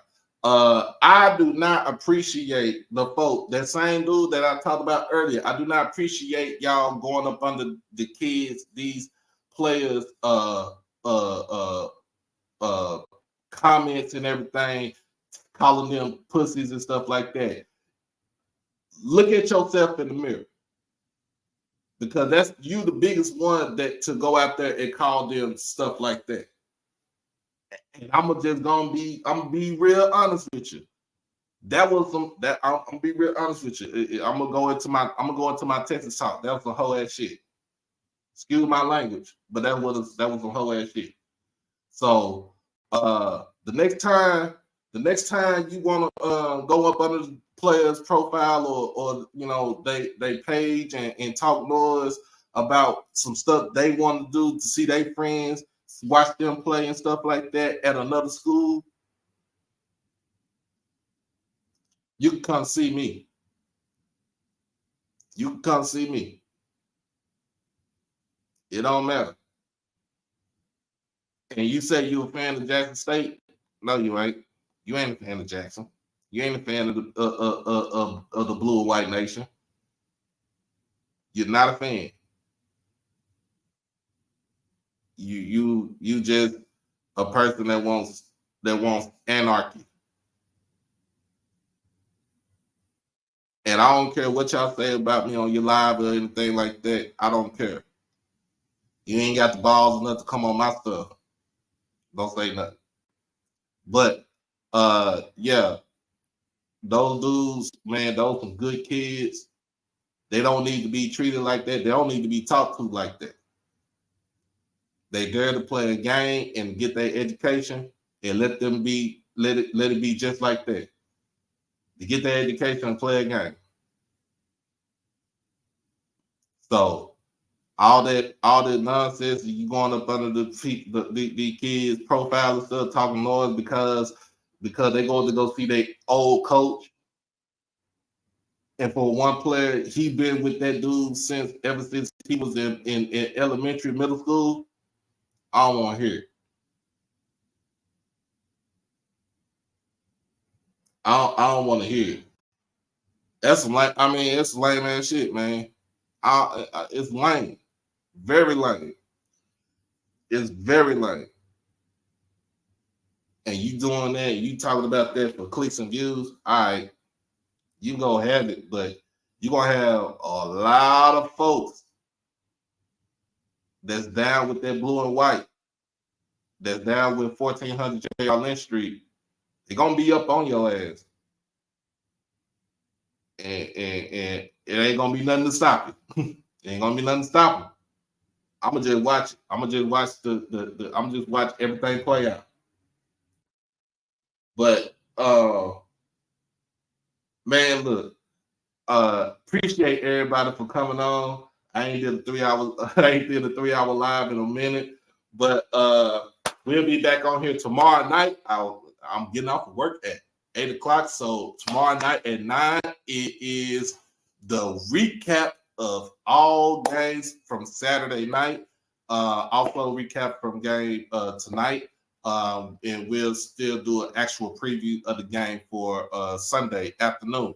But as always, I'm your boy, Doc Holliday. I'm the voice of HBCU culture. This has been HBCU Tonight, episode 53, in conjunction with HBCU OverDrive. This has been brought for everything. Check out the website. Hopefully he got some stuff coming in for Black Friday. But if you need something warm, make sure you go and get your hoodie or your long sleeve shirt, or you just want to get you a t-shirt. Make sure you purchase a t-shirt. Make sure you support this brother right here. It is Black owned and operated, just like this show right here, just like this platform right here, Black owned and operated. But make sure you go check out all the merchandise on weworkforeverything.org. And with that being said, y'all be blessed. Y'all stay safe. Remember to hug your loved ones, because again, like I said, they're gonna be here one day and this day they gone. We have to stay till tomorrow night, 9 o'clock Central, 10 o'clock Eastern. Make sure you got your popcorn ready. Make sure you got your money for your donation ready. We have to stay. Peace.